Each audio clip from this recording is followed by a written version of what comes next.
You're on the Six Screens Telenetwork, earning the reputation of giving all the right ingredients, uninhibited in exposing the hard, cold facts about the Watchtower Society. And now, in Disney.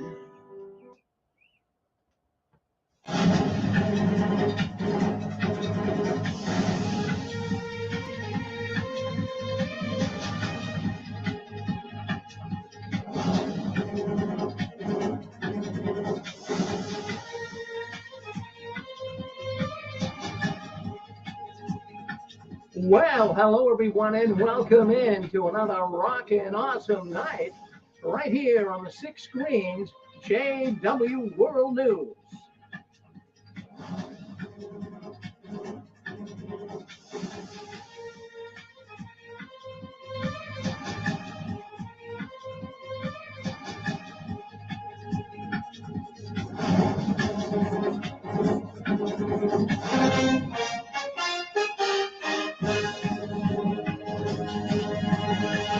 Well, there you are. You're on with us tonight.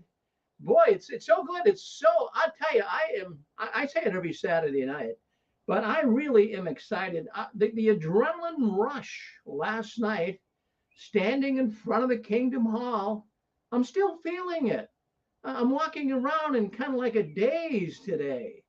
Boy, I'm telling you, that was rockin' awesome, as we say last night. And boy, to get that adrenaline rush when you're standing in front of a Kingdom Hall, I don't know what it is. Do you guys ever get an adrenaline rush? You just feel so good inside. Sometimes I guess you just automatically do it. Some days you say, geez, why do I feel good? There's no reason to feel good. But I felt good. I felt good today. Last night I was tiptoeing through the tulips, as they say. And we had such a good time out there at the Memorial Nom and I. It was really, really wonderful.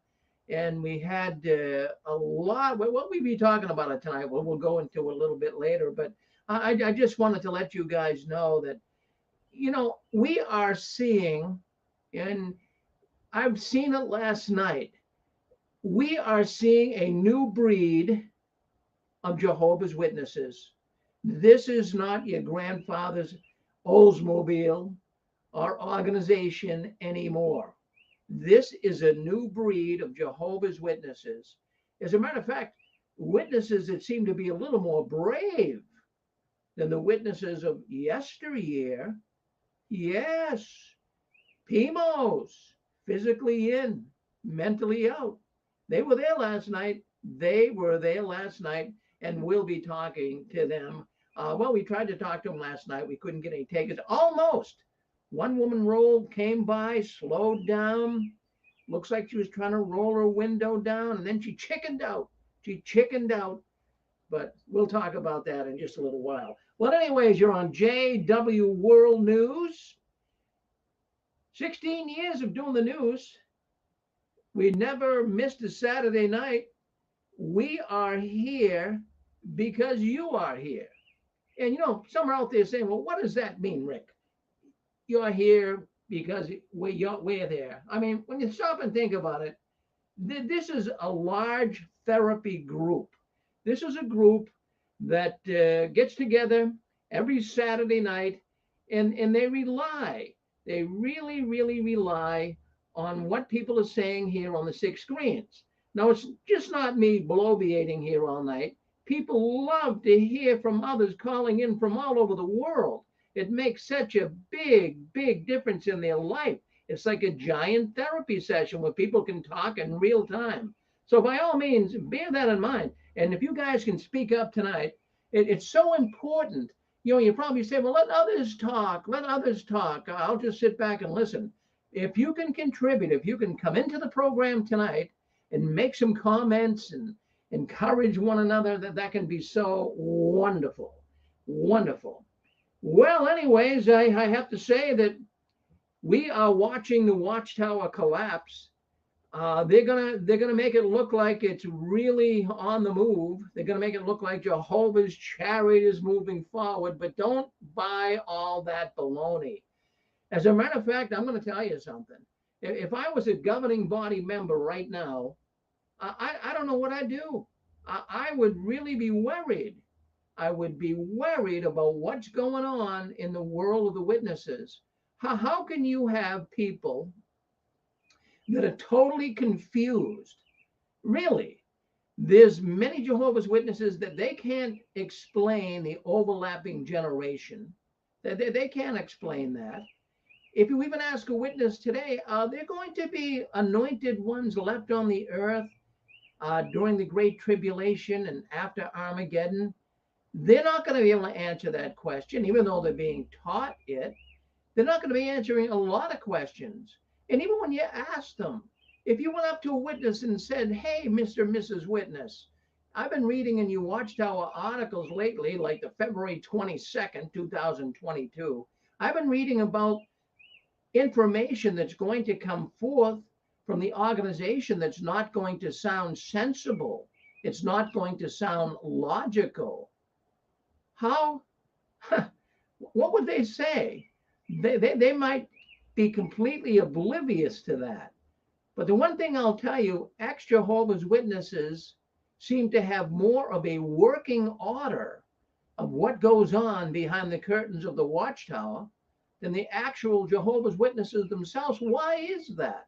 Well, why is it that we have this deep fascination with Watchtower, their policies, their procedures, their theological teachings? Why do we have such an obsession with that? I'd like to, I don't know, maybe you guys have the answer. That's one of the things that keeps me awake at night. I don't know what the obsession is. Well, why is it that we are so attracted? I mean, we can't get enough of it. I know when Satan kicked me out of his organization back in 2005, I was just fellowship. You got it, for apostasy. Yeah, oh yeah, no, I was not only apostate, like I say, I was an evil slave.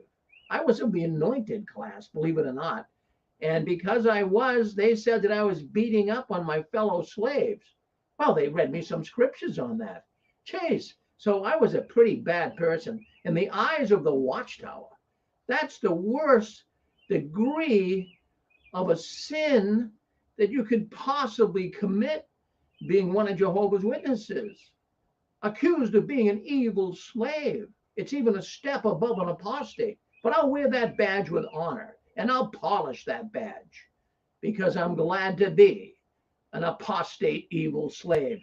Now, if you're listening in here tonight, you're probably thinking, is Rick looking through rose-colored glasses? He's always talking about counting down the last days of the Watchtower. Is it really happening? Is the Watchtower really in free fall? Well, you're going to have to be the judge. The Watchtower doesn't share a lot of information with us. And it's very much like, do you guys watch the business news at all? Like CNN or Fox Business. And, you have all of these companies, and they're going to come on because they want you to buy stock in their companies. So they're going to make their company look like, oh, there's no company in the world like this company. The X company is the top of the order. And they could be going down the drain. But they've got to say this. They've got to say it, and they got to say it with fancy words and propaganda to get people to buy their stock. Well, it's the same thing in the Watchtower. They got to say things in fancy words. They've got to propagandize their message. They got to make it seem palatable, like you'd want it. And that's how these guys are staying in business. But I believe they're running out of fuel. How long can you really con the people? How long can you con the people? Now, there's always going to be a sucker born every day, right? We know the old saying. But how long really can a religious organization that's been telling the people for 140 years that the system is ending, don't get educated, don't have children, maybe don't want to get married, don't get a good career, just stay away from all of that, because that would be like rearranging the furniture on the Titanic. This system is going down. Armageddon's right around the corner. They've only been saying that now for 140 years. But at some point, some point there's going to be a mass exodus. I think we're close. We've seen now, look, let me just talk about some other mass exodus that took place in the Watchtower. Let's roll the clocks back. Let's go back to 1925. Oh, that was Judge Rutherford. And I'll tell you what, Rutherford was saying a lot of things and twisting a lot of teachings that a lot of the witnesses, they at the time were not known as witnesses. They were known as Bible students. But at that time, because of Rutherford's twiddling around and twisting scripture and coming up with weirdness, many people left. Upwards of 125,000 people left the organization back in 1925. Did you know that? Yeah, because of Russell, because of Rutherford, because of Rutherford's goofiness. Nobody liked Rutherford. Nobody even went to his funeral. But the Bible students, they disconnected. 125,000 of them. How do I know this? Well, we had a program on the 6 Screens years ago. The Bible students used to have their own program, and they talked about it on their program. They did not like Judge Rutherford. They didn't. Okay, so that's one thing that we can see happening. 125,000 people left then. Now, when was the last big mass exodus? Well, we got to roll the clocks back to, you guessed it, 1975. Oh, my goodness. Oh, Armageddon was supposed to come in 1975. Oh, the Watchtower was really suggesting it. Even now, today, they deny it, but they were suggesting it, and you know they were. You know darn well they were. You know how many people left after 1975? You can check it. It's right. You can check it right in the Watchtower statistics for the year. Right after 1975, around 1976, 250,000 Jehovah's Witnesses left. They were fed up with the false prophecies of the Watchtower. We are right now on the verge of another mass exodus. It's building up. Friends, you have got to be able to look through the fat, look through the smoke. There's a lot of, how many PMOs are there? Are they growing? You better believe it is. Now, for those that don't know what a PMO is, and we probably have some new ones listening in here tonight, a PMO, Jehovah's Witness, it's an acronym. Physically in, mentally out. Oh, there's so many right now that are PMOs, and there's so many PIMQs, which is physically in, mentally questioning. Yeah, PIMQs. So we got a lot of people right on the border of leaving the Watchtower. And I saw that last night. We'll get more into that in a while, like I say, when we get into the memorial discussion. But there's so many out there. This, if you on a hot summer day, and it seems so beautiful and sunny, and now you look to the western sky, and you see dark clouds. What is that telling you? That's telling you a storm is heading this way. And that's exactly what the governing body is seeing. If you were a governing body member right now, you would be worried. Be worried just like those false businesses, or those businesses that are trying to get people to pay their stock, that are lying through their teeth, telling you how great their business is. They're not even telling you the truth. That is the governing body. But eventually this all comes out in the wash, right? Eventually it comes out in the wash. So I'm just sitting here tonight thinking out loud. I'm glad that I'm out of the organization. I know you folks are glad you are too. And we want to welcome everyone coming in on YouTube. We want to welcome the people coming in on Facebook, the people listening in our 6 Screens, on our 6 Screens video suite, as well as our radio telephone network. So you're here with us tonight. So, yeah, the governing bodies, see, they are ramping up propaganda. They are trying to get a blind obedience. That's what they're trying to get. They're trying to get people to believe them blindly. I mean, why would they make a statement like, even though there's going to be instructions coming from the Watchtower that aren't logical? I would say that's blind obedience. In other words, obey us no matter what. No matter what we say, just obey us. Would you do that? Would you really put up with that with anybody? With anybody, whether it be, where you work, whether it be a religious organization? I don't think you'd even put up with it with your mate, would you? If your husband said, honey, you have to obey me, even though what I'm going to say is illogical and doesn't make any sense, you have to obey me. Come on now. Yes. Go ahead. I sure won't. Who's this? For the mate part. Yeah, well, you know who it is. I didn't know who it was. You sound like a new man here tonight, David. You must be excited. Oh, yeah, I was great excited last night, man. Well, tell me what happened. Well, you don't just go out and buy cheap wine for nothing. Well, last night they had two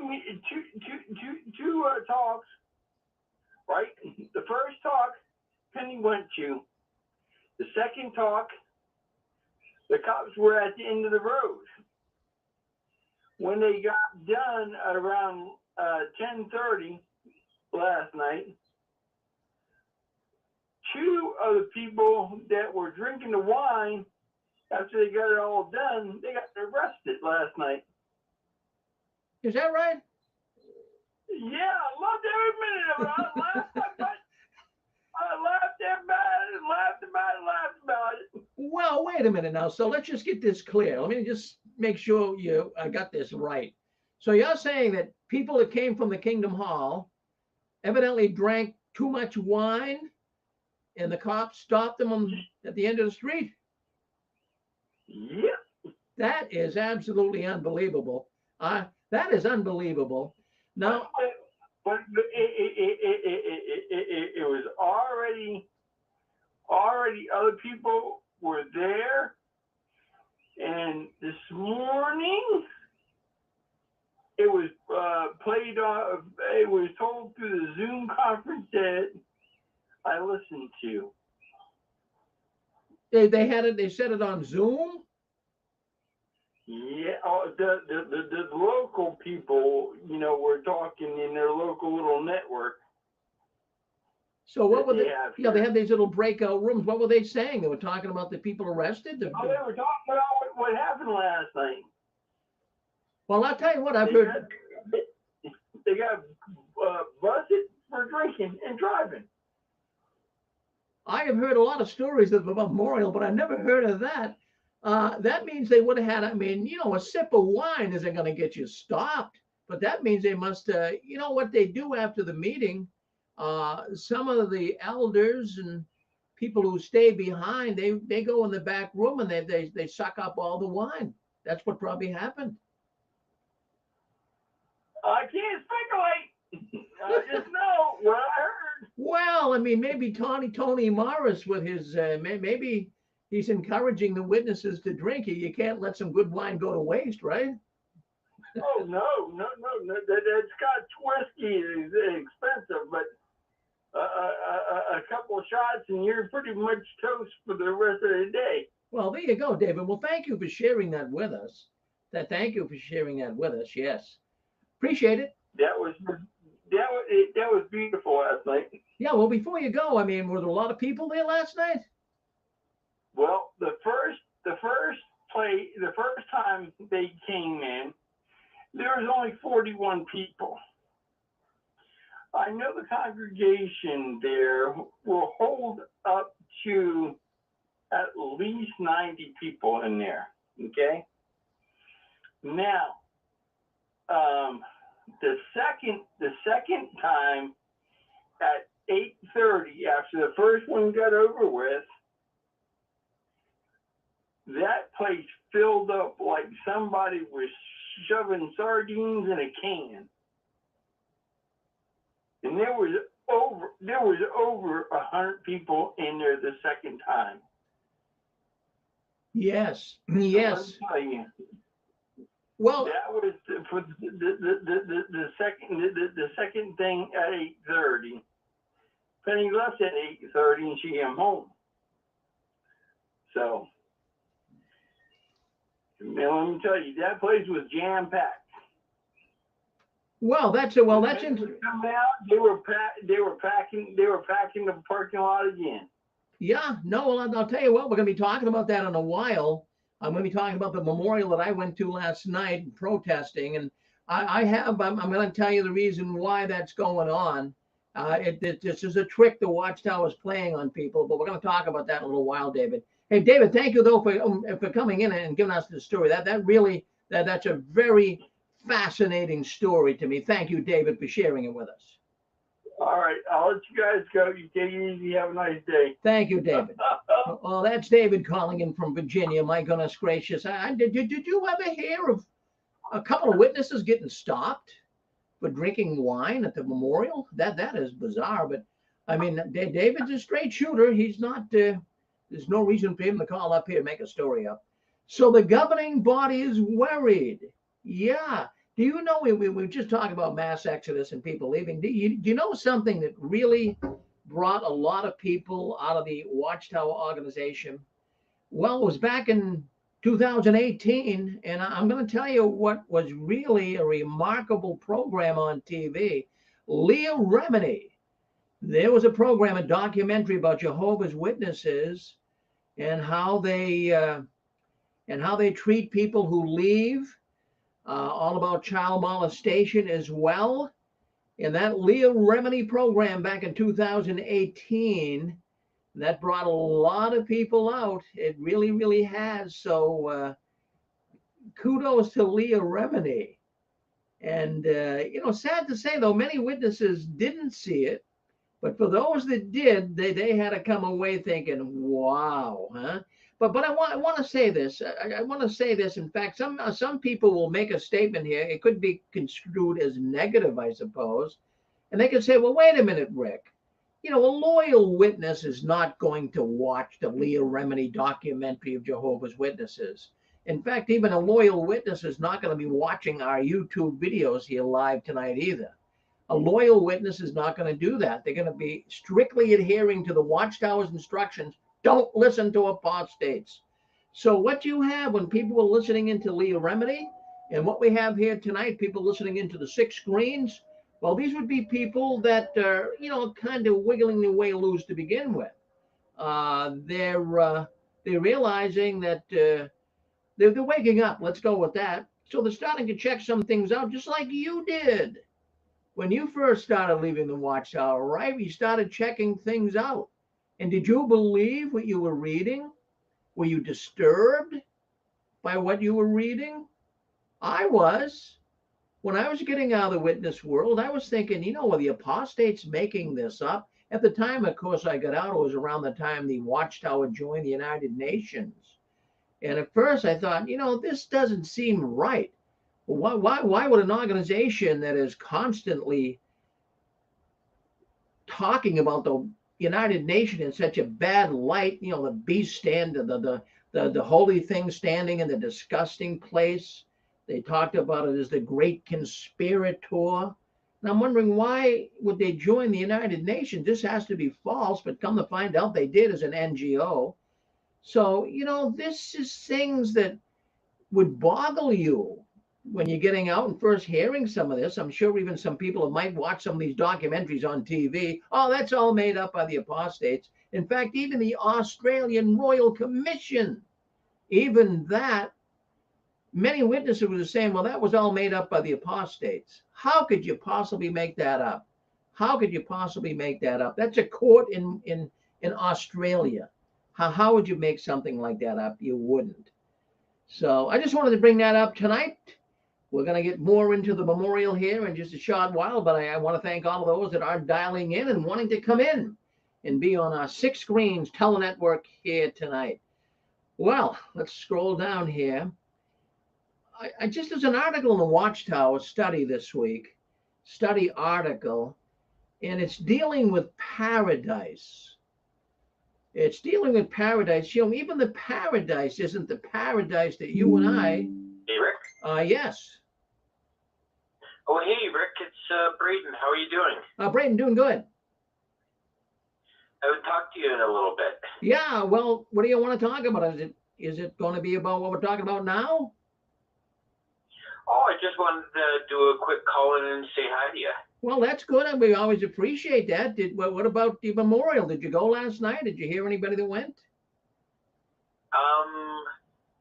No, but I heard that we approximately had 159 in our territory go. Most people just stayed home. Like I know a number of us just stayed homes and watched it on Zoom. But I was going to say about your caller David there. I don't know if it's a Saturday night, but he sounded a little bit drunk to me. Well, I mean, I'm a drinking man myself, but I've never been that hammered. He's the neck of the woods he comes from. He's a good man. He might have had maybe a drink or two. No harm, I suppose, on a weekend. But he does normally. He has that southern way about him. He lives down in Virginia, and he's a woodsman. He loves being in the woods. He's a hunter, and maybe he came across as a little different sounding. But I didn't pick up on that. But what do you think about those witnesses being arrested? Doesn't surprise me really. Nothing really when it comes to the witness world it surprises me anymore, because it's just, I mean, story after story you hear, and every story is the same and is backed up by evidence, and it's like, the Watchtower has already shot themselves in the foot. I mean, figuratively, I mean, the boat's taking on water. It's only a matter of time before it sinks fully.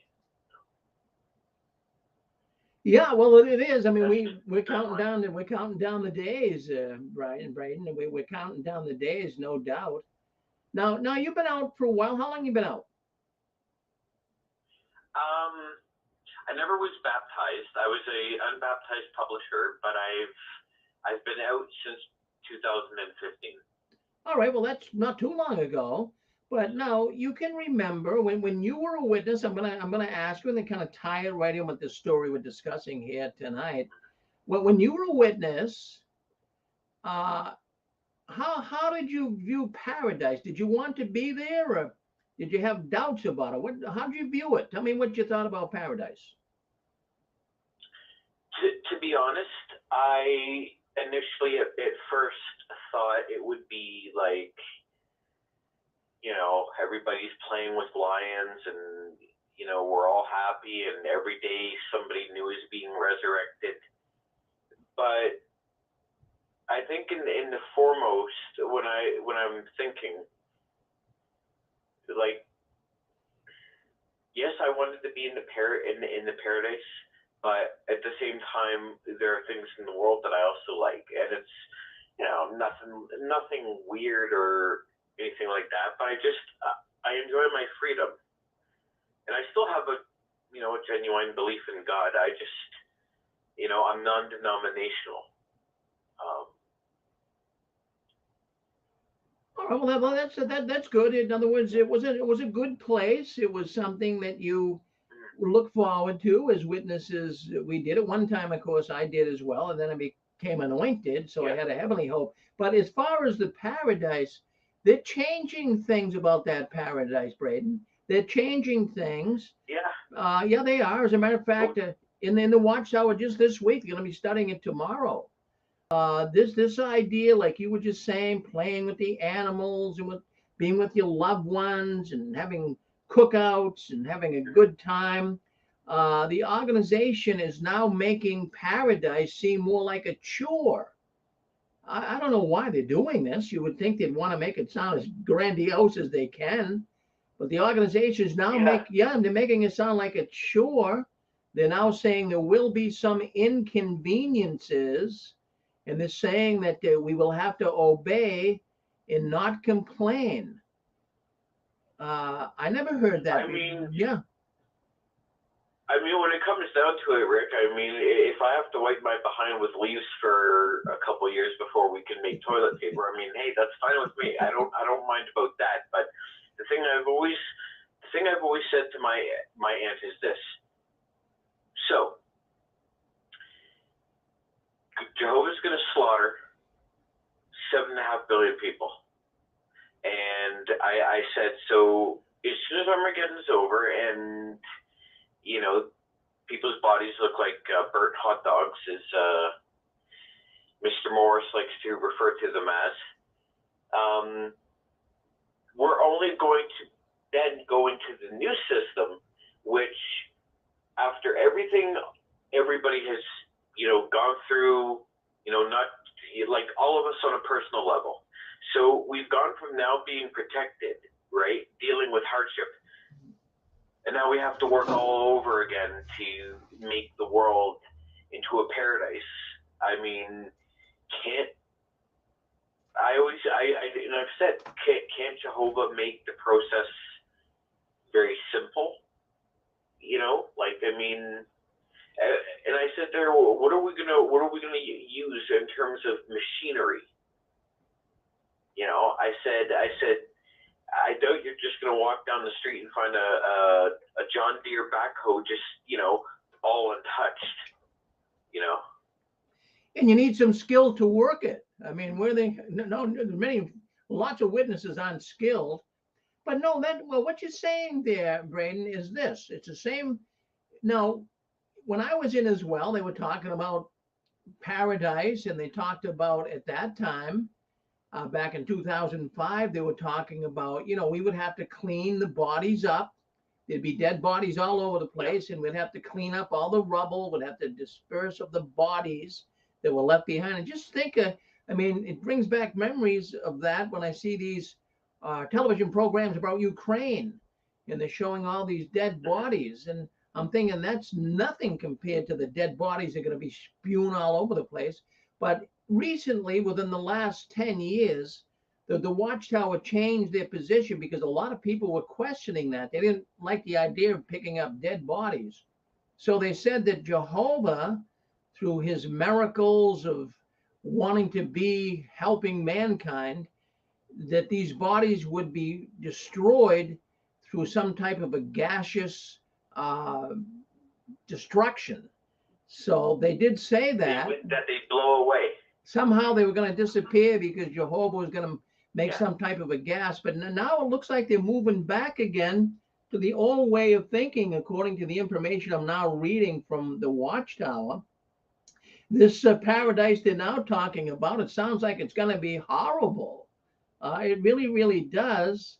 And now they're talking about cleaning up bodies again, I guess, and cleaning up buildings. So you're gonna be a slave. You're really gonna be a slave. And this new paradise is gonna create some issues for people that it's gonna be like, geez, am I glad I'm here or what? And that's what I really wanted. I'm gonna ask you this, and well, I already asked you, but I'm gonna put it out to the audience if someone wants to come in and answer this question.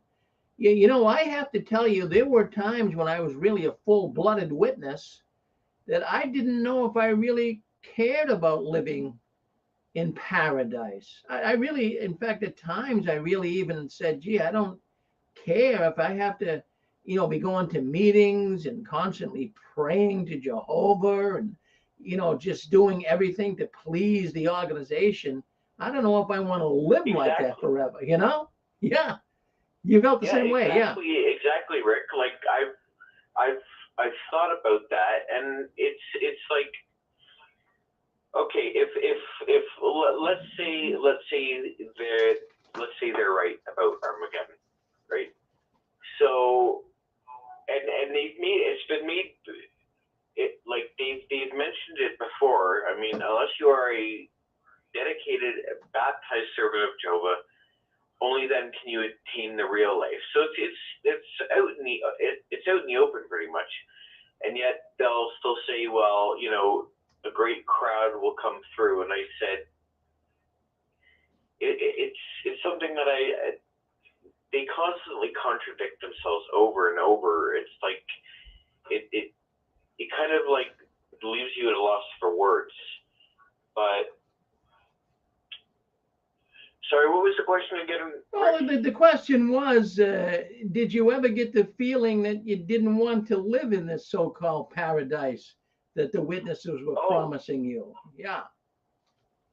Well, yeah, you know what? I felt that because I thought to myself, like, I play instruments like musical, like guitars, right? So I said to my aunt, okay, so from all the music that has ever been recorded, so you know, okay, taking out like hip hop and rap and keeping things like, you know, the Beatles and other bands that are generally inoffensive.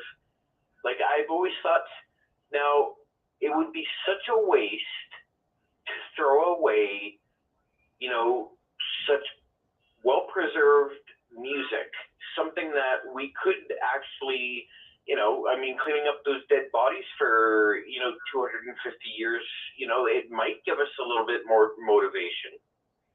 I mean, if we're going to clean up this whole earth, right, and we've got 7 billion bodies to get rid of, how long is this bloody going to take? Because what my interpretation of paradise was, you go into the new world and you relax. But I don't know. Well, let's put it to the people. I'm just curious. Let's see if we get some people that can tell us what they thought. And I want to ask that question. Is there anybody out there, when you were one of Jehovah's Witnesses, did you ever feel like you didn't want to be in paradise? Did you ever get that feeling? That paradise question is so interesting because when my parents, they had the Tuesday night meeting at their house, and I remember she said as a selling point to me to get me reinterested, she said the brother, when he started the meeting, he said, he went around the room and said, what kind of animals do you want in your backyard after the paradise? Lion, tiger, whatever. Now, to me, that sounds like a reason to call your local mental facility or something like that. But now you're saying that they're realizing that it's not going to be all quote unquote paradise? Because back then I remember the sisters and brothers saying, oh, there's not going to be a sewer system, there's not going to be that. And then they say, oh, well, we have some brothers that know the sewer system and things. But, okay, so this is a worldwide thing. It's not just a New York thing. It's not just a Europe thing. If we do, I mean, the brother can't fly because there's no airline, there's no nothing. I mean, the people, they just follow, they don't think. But now, as you said, I'm surprised. So some of the witnesses are now questioning, which you're not supposed to do. They're now thinking and figuring things out. And like you said, oh, you know, it's not going to be as great as we first thought it's intended. Well, yes, Shirley. So, I mean, you yourself, you had those feelings too, right? I never bought into the thing to begin with, but like I said, my mother told me that, like, after that Tuesday night meeting, the brother opened the meeting with, oh, what kind of animals do you want in your backyard? Like tiger, lion, went around the room. Oh, that sounds like Call Bellevue or something. That sounds actually ridiculous. Well, that it does, obviously. Oh, well, thank you, Shirley, for checking in with us and giving us your thought. Who else did you really believe that you wanted to be in paradise? Come on, say hello to us. All right, go ahead. You're on with us. Is it Dick? Yep. All right, Dick. What do you? My first thought when I was told that we had to clean up all the dead bodies, millions of dead bodies that are going to be lying around, and the vultures and the birds of the air was going to come down and pick their eyeballs out. I have smelt a decomposing body when I was in Vietnam, and it's like a punch in the nose. It's horrible. It's a horrible stink. I can't even imagine millions of dead bodies laying around me, you know, decomposing, ants running through every orifice in their body, and and vultures tearing their skin apart. Just that thought is absolutely horrendous.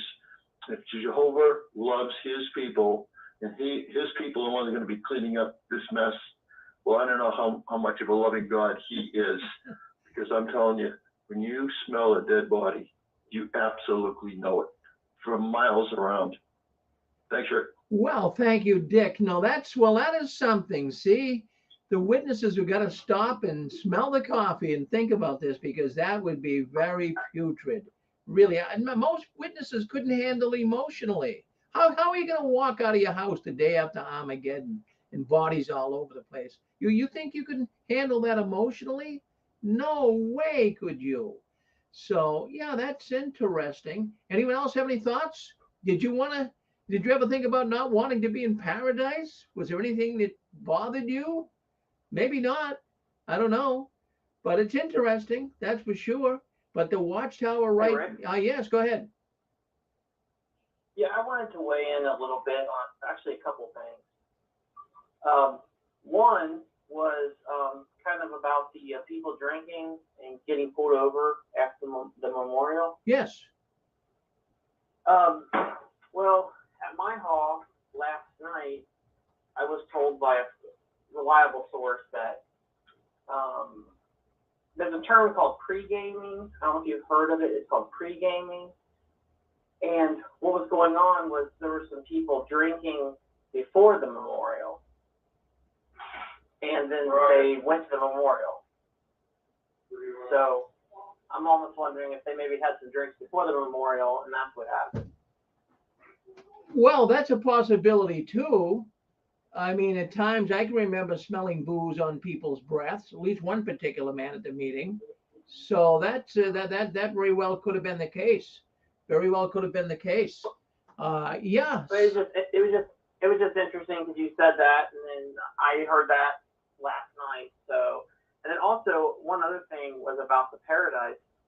I remember when I was growing up about 10 years ago, I was out in service with a ministerial servant friend of mine, and we were at the door, actually. It was a Saturday morning, and we were doing the door-to-door work, and I made a comment about the paradise, and he made a statement which kind of stuck with me to this very day. And he said that, I think he was disgruntled, and he said the Jehovah's Witnesses would ruin paradise. And it kind of hit a nerve with me when he said that, and I kind of thought about it. They make everything a hardship, so they would make the paradise a hardship if they had the opportunity. Well, that's basically, I don't know why they are talking the way they are in their new way of thinking on paradise. I would think that you'd want to keep it as nice and pleasant as you possibly can. But now they're saying to you as well as, you mess up once really and you're going to be eliminated. Now that's kind of that's a terrible thing too, isn't it, huh? To have to live again with all the witnesses, and all you have to do is mess up once, and Jehovah's going to say, "See you later," It's no surprise, Yeah. at all. But anyway, I just thought those two things would be interesting to go along with the discussion tonight. So, well, thank I you. wanted to share it. Well, thank you for chiming in and talking with us. Very good. Yeah, I mean, I don't know. The Watchtower. This is why they're coming out. At least 3 articles I have read since 2013, 2021, 2022. You are going to hear instructions that sound illogical. This is what's going on. So a lot of these witnesses are shaking their head. I'm going to tell you something.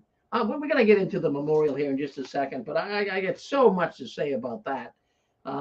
Maybe we should get into it right now. I know you guys want to discuss the memorial. I mean, that's what's on everybody's mind.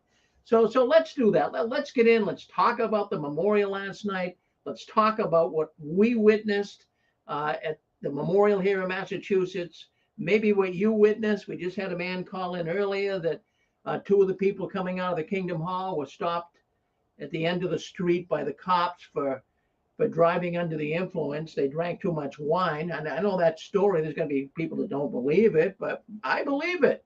I do believe it because I've been hearing a lot lately about how they're not letting good wine go to waste. Now, I mean, they only have to get one bottle for a meeting, right? But maybe they get a backup bottle. So probably they get 2 bottles, and the elders after the meeting or some of the, ministerial servants say, hey, let's clean up here and nobody's around. Why don't we drink this wine up? So that very well could have been the case too. So anyways, we'll get into it here in just a short while. But let's talk about the memorial last night.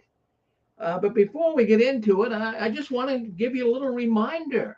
I'm going to play a little song and get a little reminder of the memorial, bring back memories for you. So let's do this.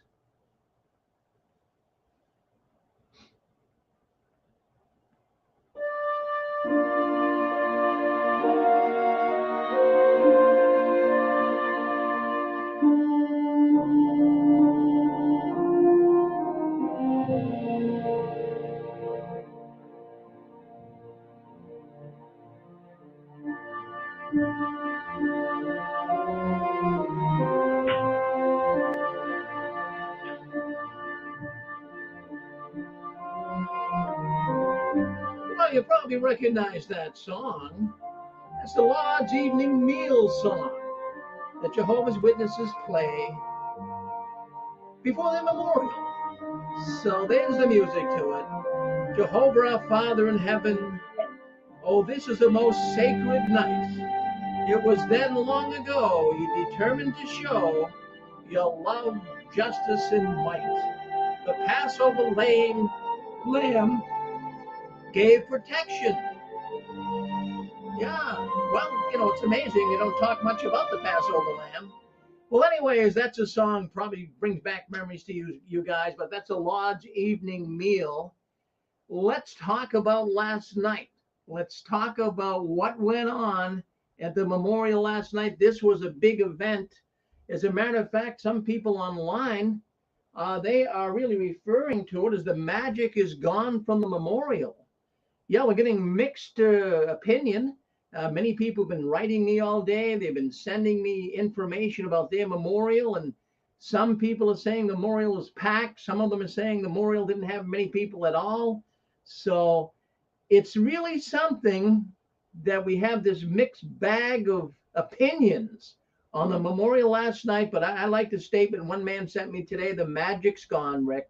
The magic of the memorial. I don't know if it ever had any magic, to be honest with you. But what I'm going to do, I'm going to just play a little clip. We'll play a little clip of what we did last night. We were live. My friend Norman LaRoe and I, we were at the Wilmington Hall of Jehovah's Witnesses. We were down protesting. I mean, we didn't have a whole lot of people. It was only me and Norman. But we figured we'd try something different last night. We've been protesting down there since 2007. So if you add that up, that's 15 years of protesting. Now, one time for the memorial, we couldn't go because of a bad storm coming through. So we couldn't go that time. And then 2 years because of COVID. So if you run the numbers here, we protested 12 times. Last night was the 12th time that we stood in front of the Kingdom Hall. But I wanted to try something different. It's so hard to get people to come out and protest. I'm not beating anybody up here, but people always ask me, well, Rick, why do you protest? And my answer always is to them, well, why don't you come out and protest with us? Because the evils in the Watchtower, they're terrible.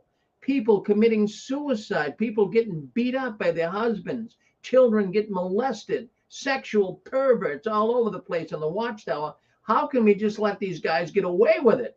So I think the last line of defense is put your boots on the ground. Yeah, that's what people do when they really get so fed up. Well, I'll tell you what, Martin Luther King, he made it possible for many people today to have a better life, didn't he? His protests work. And I'll tell you what, you want to say something? Go ahead. Did someone want to say something? I'm just agreeing with you. Oh. I'm just agreeing with you, Rick. Well, I'm glad somebody's agreeing with me. Yeah, thank you very much, sister. I'm glad someone's agreeing with me. But I'm not beaten up, because I'll tell you what, it takes, the first time I protested, oh my goodness, I was nervous. I was. Why wouldn't you be? And I know our good friend Roland, he had a program on here earlier. He was out protesting last night all by himself in England. Hello. Is that you, Roland?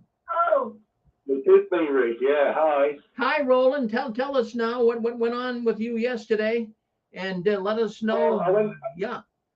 Oh, sorry, carry on. Oh, go ahead. I'm ready. Do it. Oh, yeah, sorry. Well, yeah, I went up to the Kingdom Hall last night. There was two meetings there, two memorial services. One was the one congregation that I'd been a member of, and then the other one was the other congregation I'd also been a member of. So I knew quite a lot of them. And there was one or two new ones there that I didn't know, and one of them actually was Matt. His name was, and he was stood outside the Kingdom Hall, sort of on sentry duty, guiding the cars into the car parking lot. And actually, I approached him. I thought, while he was stood there, I approached him and started talking to him, and he was actually quite, he was quite open. He was very talkative and introduced himself, and I started talking to him about the paedophilia and the two witness rule. He said he didn't agree with that, and he thought it protected paedophiles too much. And I also discussed the false prophecies over the years from 1914 right up to 1975. I must have been talking to him for about 20 minutes. He never, I mean, I offered him scriptures. He never offered any in return. He just agreed with me, and he said, I can't argue with you. He knew about the prophecies, as I said, and he seemed very despondent, to be honest with you. He didn't seem like he really wanted to be there. And I think a lot of them, or a good few of them at least, have possibly been doing a little bit of research over the lockdown. They've had more time to think and more time to sort of develop thinking skills, maybe, and they've started to question, I think. And some people say, well, the magic has gone. Well, like you say, I don't know if there ever was any magic as such, but it did seem to enchant a lot of them. There was something special about the memorial. A lot of people would often go to the memorial if they didn't go for the rest of the year. Inactive ones would often go to the memorial. It would somehow draw them in. And so I think that kind of magic there. And yeah, I mean, it was my first protest ever. At the outside of Kingdom Hall. It's the first memorial I've come to protest, because obviously it was locked down when I left the JWs. So, I mean, the adrenaline, Rick, was absolutely spot on. You said it was a massive adrenaline rush, and it really was. But I thoroughly enjoyed every minute. I got a few leaflets that I printed out myself on the paedophilia and the I printed out the Elder's Handbook where it said that says that viewing child pornography is not viewed as child abuse by the congregation. So I printed that on, and and then I put scripture underneath. Hello, can you? We have a person on there. Could you block your phone? I think it's a sister. I'm not sure. Could you block your phone? Hit *6. Could you do that for us? I'm going to do it right now for you. All right. Okay, well, go ahead, carry on. Yeah, great adrenaline rush. Sorry, it's Chewy there, did you say? Sorry. No, it wasn't Chewy. No, it was somebody else. Go ahead, carry on. Yeah, and it was a massive adrenaline rush. I didn't have a protest board or a banner. I mean, simply because I was by myself, and I just handed out these leaflets. I had a chat with them, and of course, it was really only Matt that really spoke to me, but it was worth it because I spent a good 20 minutes talking to him. And he asked me, he said, will you be coming up here protesting again? I said, well, possibly at some point soon, yeah. And he said, well, I look forward to our next encounter then. So, he'd only been in the congregation about 2 years. I didn't actually know him from when I was there, but he was very obliging. He was very polite. Some of the witnesses actually waved to me. Some of them totally ignored me and turned their back on me, and some of them awkwardly ran away from me. But but one or two actually waved to me and smiled, which was a bit of a surprise. Yeah. Well, that's it. That's it, Rick, really. So Well, I'll yeah. keep it short. So. All right. No, what I wanted to ask you is that first of all, I want to congratulate for doing that. That's not easy. Now you're all by yourself. You're going to have one man help you, but he kind of got sick at the last minute there. But tell us now, how did it really feel? Now you had to be nervous. I'm sure you were. What was running through your head as you were getting ready to stand there and let people know that you were against the Watchtower? Well, I mean, yes, I was very nervous. I mean, to be honest, I almost chickened out, but I thought, no, I've got to do this. I won't sleep tonight if I don't. And so I prayed for strength. I mean, I'm a Christian, so I prayed for strength. I just went and I got there, and I did start doubting myself slightly. I'm thinking, oh my goodness, can you remember the scriptures you need, etc., etc. But it just came to me, as soon as I started talking, the adrenaline just filled me. The Holy Spirit, I believe, filled me, and I just felt absolutely wonderful, and the words just flowed from me. In actual fact, I was probably clearer than I've ever been, and I just felt empowered, to be honest with you, and I felt like I was making a difference. He's spoken to me. I don't know. I think he's starting to doubt. I don't know what my words have done, but he certainly listened. And if I only went up there and got him to start thinking, well, it was well worth my while, and if I can turn other people away, particularly Bible studies and things like that, and root calls, and make them aware of the dangers of the Watchtower, I can sleep a bit easier at night. When I left the JWs, I was just going to leave religion. I was going to the JWs. I wasn't going to get involved. I wasn't going to attack them or anything like that.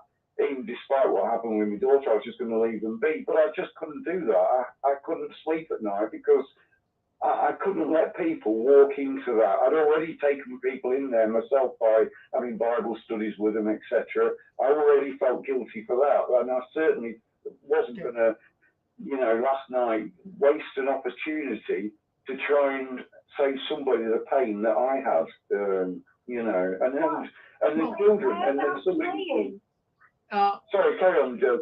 Okay, that's good. In fact, go ahead, Collie. No, I just wondered whereabouts he was, because I'm in the UK as well. I just wondered whereabouts he did it, or maybe you don't want to say. Yeah, I'm up in the north of Yorkshire, sort of on the Cleveland border. So yeah. Oh, okay. Yeah. That's right. Okay. I just wanted to ask you about the thing that you were saying about viewing child pornography not being child abuse. Did they really say that? Yes, they do. Rick will tell you that because it was him that sent me the details. You tell her, Rick. Yeah, what is it you wanted to know, sister?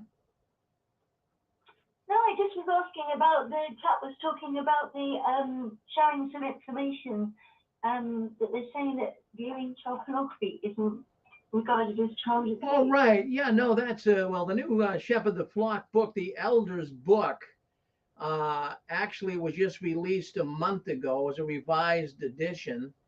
And they now are saying that if a brother or a sister, really, if they view child pornography, it doesn't necessarily necessitate a disfellowshipping. They can just they can be. It's a crime. Huh?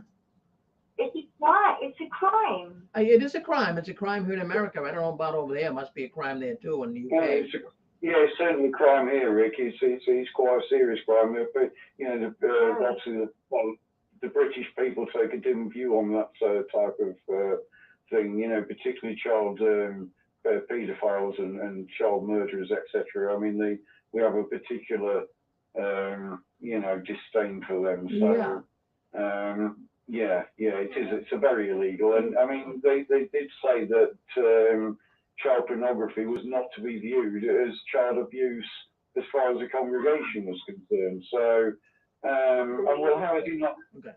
How is it not child abuse? Is that actually in print? It's in the Shepherd the Flock book. Oh, yes, it is. Yeah, it's in print. As a matter of fact, I'll tell you what. If you like to get a digital copy, I'll send it to you, sister. Why don't you write me at jwworldnews@gmail.com, jwworldnews@gmail.com, and say, Rick, send me the flock book. I'll send you the book. Is it all one word, JW World News? Yeah, it's all one word, jwworldnews@gmail.com, all one word, all lowercase. You send me that, and I'll send it back, and you'll have a nice digital copy, and I'll tell you right where you can find it in the flock book, okay? Okay, thank you. That's just really shocking. I can't believe that. Unbelievable. I think one of the reasons that people like the memorial so much is because so many more people tend to go. And because it's so hard to get converts these days, I think having those extra numbers and those, bums on seats, I think it lifts their spirits a little bit. They feel as if something's really happening, whereas normally week on week, you just don't get any new faces. So I think that's why they tend to like the memorial more. Well, it's the biggest event of the year for the Jehovah's Witnesses. It's a great fundraiser. They raise millions of dollars. So they really wanted to get these Kingdom Halls opened up soon. So, yeah, so that's what's going on. Yeah, we're going to play some clips from last night. So I think you'll find it fascinating. Thank you, sister. All right. So, yes. Thank you, Rick. Thank you, Roland. Thank you for sharing your thoughts with it. Yeah, in fact, here's the thing. I'm saying that protesting could be the last line of defense for us. Now, it's not for everybody, but, putting your boots on the ground, it makes a statement. And I've always said it, if we could ever get 1,000 people out protesting against the Watchtower, you would have all kinds of newspapers, news stations would come in, they'd put you on TV, it'd be worldwide news. But we just cannot. Sister, I'm going to ask you if you just want to refrain from humming. It's a kind of a little bit, it's coming over the air here, but I know you agree with me and I appreciate that. I really, really do. Yeah, you like this news, don't you? That's okay. I know you like it. I know it attracts you. That's okay. I just wanted to quickly say something. Sorry. Yeah. I just quickly say something because it's expensive. But what I was going to say is somebody actually put on the side of a truck. They put a big sign on each side of a big truck about what's happening with child abuse and the Watchtower. And they parked it outside the memorial that was happening, believe it or not, in a college. And so they parked it right in front of us. As they were coming in, everybody saw it. And the elders must have called the police because the police arrived and when they were leaving, they filtered them all out the back way so that they didn't have to go past this van. And I said to them, what you've got to do with the cops is you've got to let them know you're doing it ahead of time. Because if you do that, once the elders ring them up to complain, because they make up all sorts of stories, and they'll tell lies about protesters to get the police to go and move them along. But if you let them know that you're going to be protesting, the elders call the police, they'll give them the bum's rush. They don't want to. They'll tell them to go away. They'll say, well, we know about this. It's not a problem. They've got the official go ahead, all that sort of thing. So I said to him, that's what you've got to do next time. Because most of the time you find the police, when you talk to them, they're actually pretty sympathetic. When you let them know what's really going on. But that's all I wanted to say anyway. Sorry, Rick. I'll shut up now. Well, that's good. No, thank you very much for coming in. Yeah, we appreciate it. If you're on YouTube, we've got a scammer. Okay, bye, Thank you. Yeah, we've got who's this? Bye, Roland. Bye, sister. All right. Well, you got a friend there, Roland. Yeah, I'm just going to mention here that there is a scammer coming in on YouTube.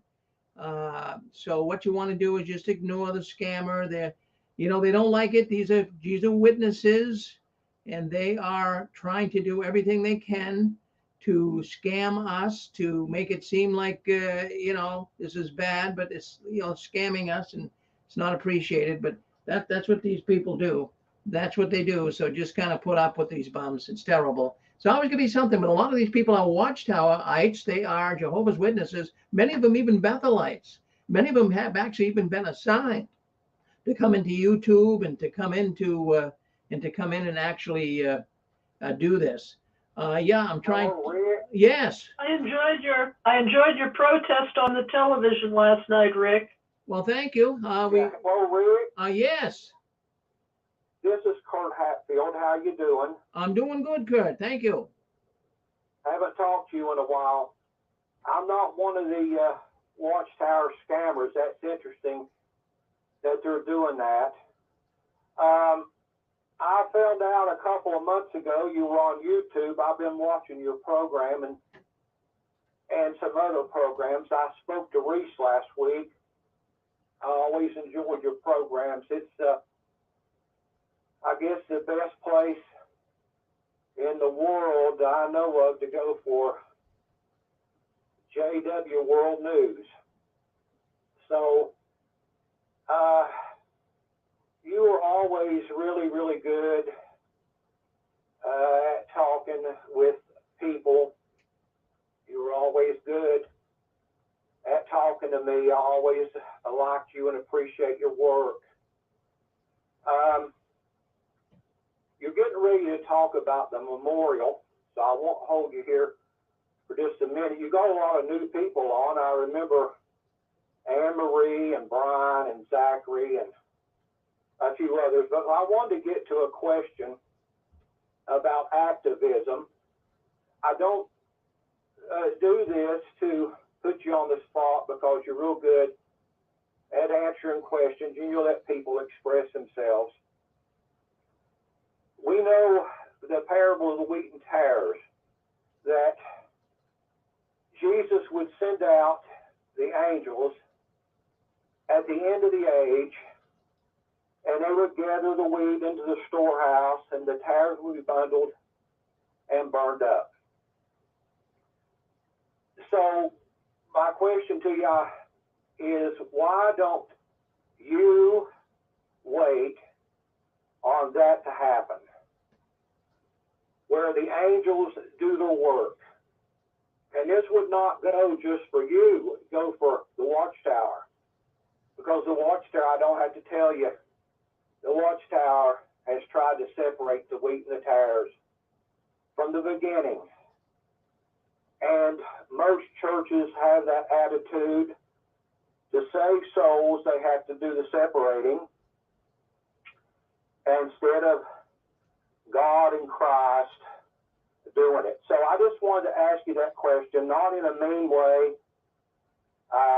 You do a lot of hard work, and I just wanted to get your input on it. If the only way I can get it is to ask you on the program, so I thought I would do it. I hope you're not offended, but thank you for letting me ask the question. So go ahead, Rick. So the question would be, give it to me again. I got them. I'm trying to watch some spammers here, trying to get rid of them, which I'm having a hard time doing. If you're on YouTube, folks, for some reason we're not able to get these people off. I'm trying, but for some reason we're having a difficult time. So what was the, give me the question again, hope Kurt. you're able. Yeah. All right. Well, thank you, Kurt. Thank you very much. We got a lot going on here. We're on 4 different networks, but I think I can answer the question in a way. Well, go ahead, Pixie. Last night, I zoomed in to the meeting. My group that I used to attend to had rented a hotel, and they had 89 on the Zoom. I said I would never Zoom again, but I wanted to listen to what they said. And as the brother mentions the wheat and the tares, we are given with Watchtower a 2-tiered system. They gave a beautiful scripture in 1 Corinthians about the 144,000. When the gentleman moved to the next portion of his talk to mention the little flock, he had no paradise scripture because there is not one, sir. At that point, I shed a tear, realizing I would never have that childhood dream of an afterlife that is a zoo. But I thought of my parents and their heavenly hope, and I took a sip. So really, there's a wheat and a tares parable within the Watchtower as they teach. And I was very happy to see you and your friend taking the emblems in the back of your car there, camping. And I think that we need to realize that this work is so that people can realize who the Christ is in the Bible, and they can choose. And if they want freedom of religion or freedom from it, they could have either. But for me, I take Pascal's wager and I say, I have nothing to lose. I think I'll have a sip. Well, there you go. That's a good comment. Thank you very much, Pixie. Yeah, we're gonna get right into the memorial here last night. But just to bear in mind, I know protesting, as I said earlier, is not for everybody. I think it might be the absolute way we could bring the Watchtower down by getting a whole lot of people to do it. But I know that's never going to happen. So it's on a wish list, but we'll see what happens. But anyways, I'm gonna. Yeah, go ahead. Also, the brother doesn't perhaps realize how widespread this abuse of children is within that corporation. And last night, I know I can never return because the so-called brother doing the second prayer, I know that he is a criminal. Yeah, well, that makes it more disturbing, obviously. Thank you, Pixie. All right, so anyways, there's a popular phrase, and it's warning one about complacency. Some people just say, well, nothing's ever going to happen. I love this phrase, the only thing necessary for the triumph of evil is for good men to do nothing. Yeah. So we have an evil organization. So by standing up and letting that organization know where we stand on that position they're taking against us, we can at least get a word in edgewise. But, you can do it many ways as people. Just calling in here tonight is activism. Just calling in here tonight is exposing the Watchtower. So any way you do it is good. Well, what I want to do here right now, I'm going to play the beginning clip last night of our live streaming on YouTube. You'll see it and on Facebook and YouTube. You'll hear it if you're in the suite. You'll hear it also if you're on our radio network. So let's share the screen right now. Let me get that up so you can see it. So there we are. Let me just make sure that it's up and showing. Yeah, it does. So why don't I'm going to just share this screen. Let me get the screen bigger here so that we can see it nice and big. That is me and Norman. We're gonna play it here right now so you'll hear it. This is my friend Norman LaRoe and myself. We're out front of the Kingdom Hall in Wilmington, Massachusetts. We'll play a few minutes of it so you get the idea. And do a protest like this. You don't really have to do Well, that. Let's go right back to the beginning. Here we go right here. Let's get it back here. Here we go.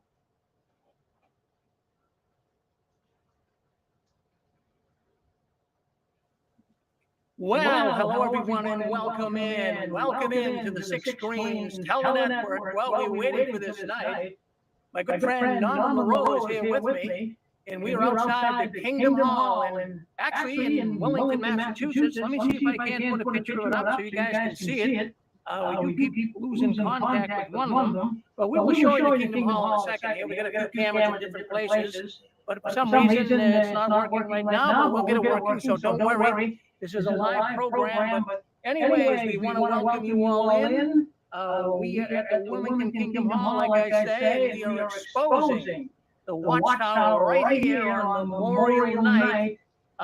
This has been a tradition for us. We have been doing this now for a number of years. Actually, we've done it for 15 years, but 3 years we wouldn't do it, so let's cut back to 12. But we've been coming here since 2009. A lot of things have changed, Norman. But just for the sake of getting your thoughts on things, what's it look like here tonight? Well, judging from what we've seen in the past,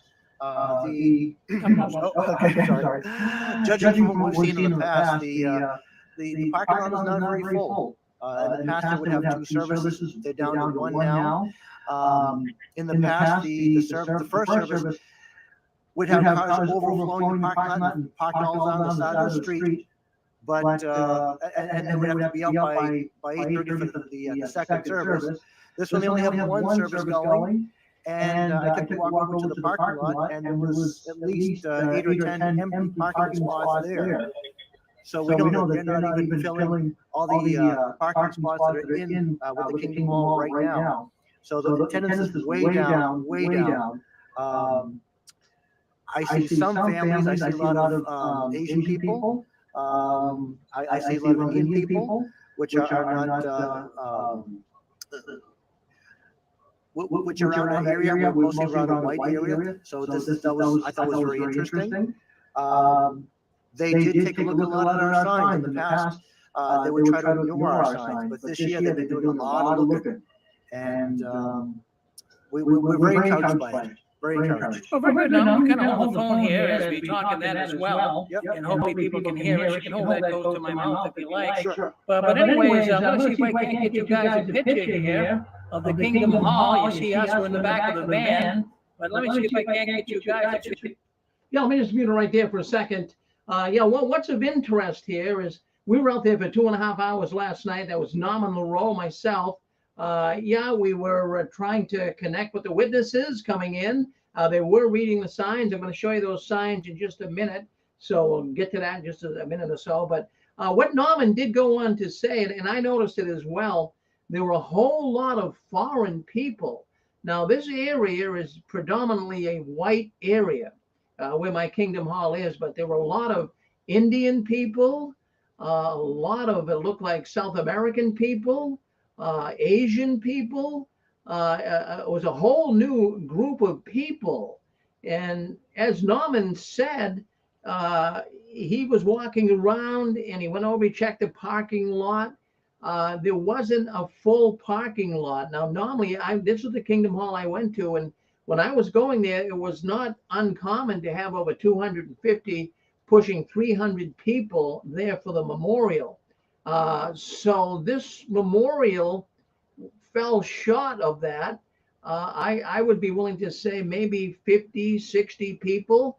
But then we didn't realize it was also a dual meeting, a dual memorial. After the first group left, another group came in.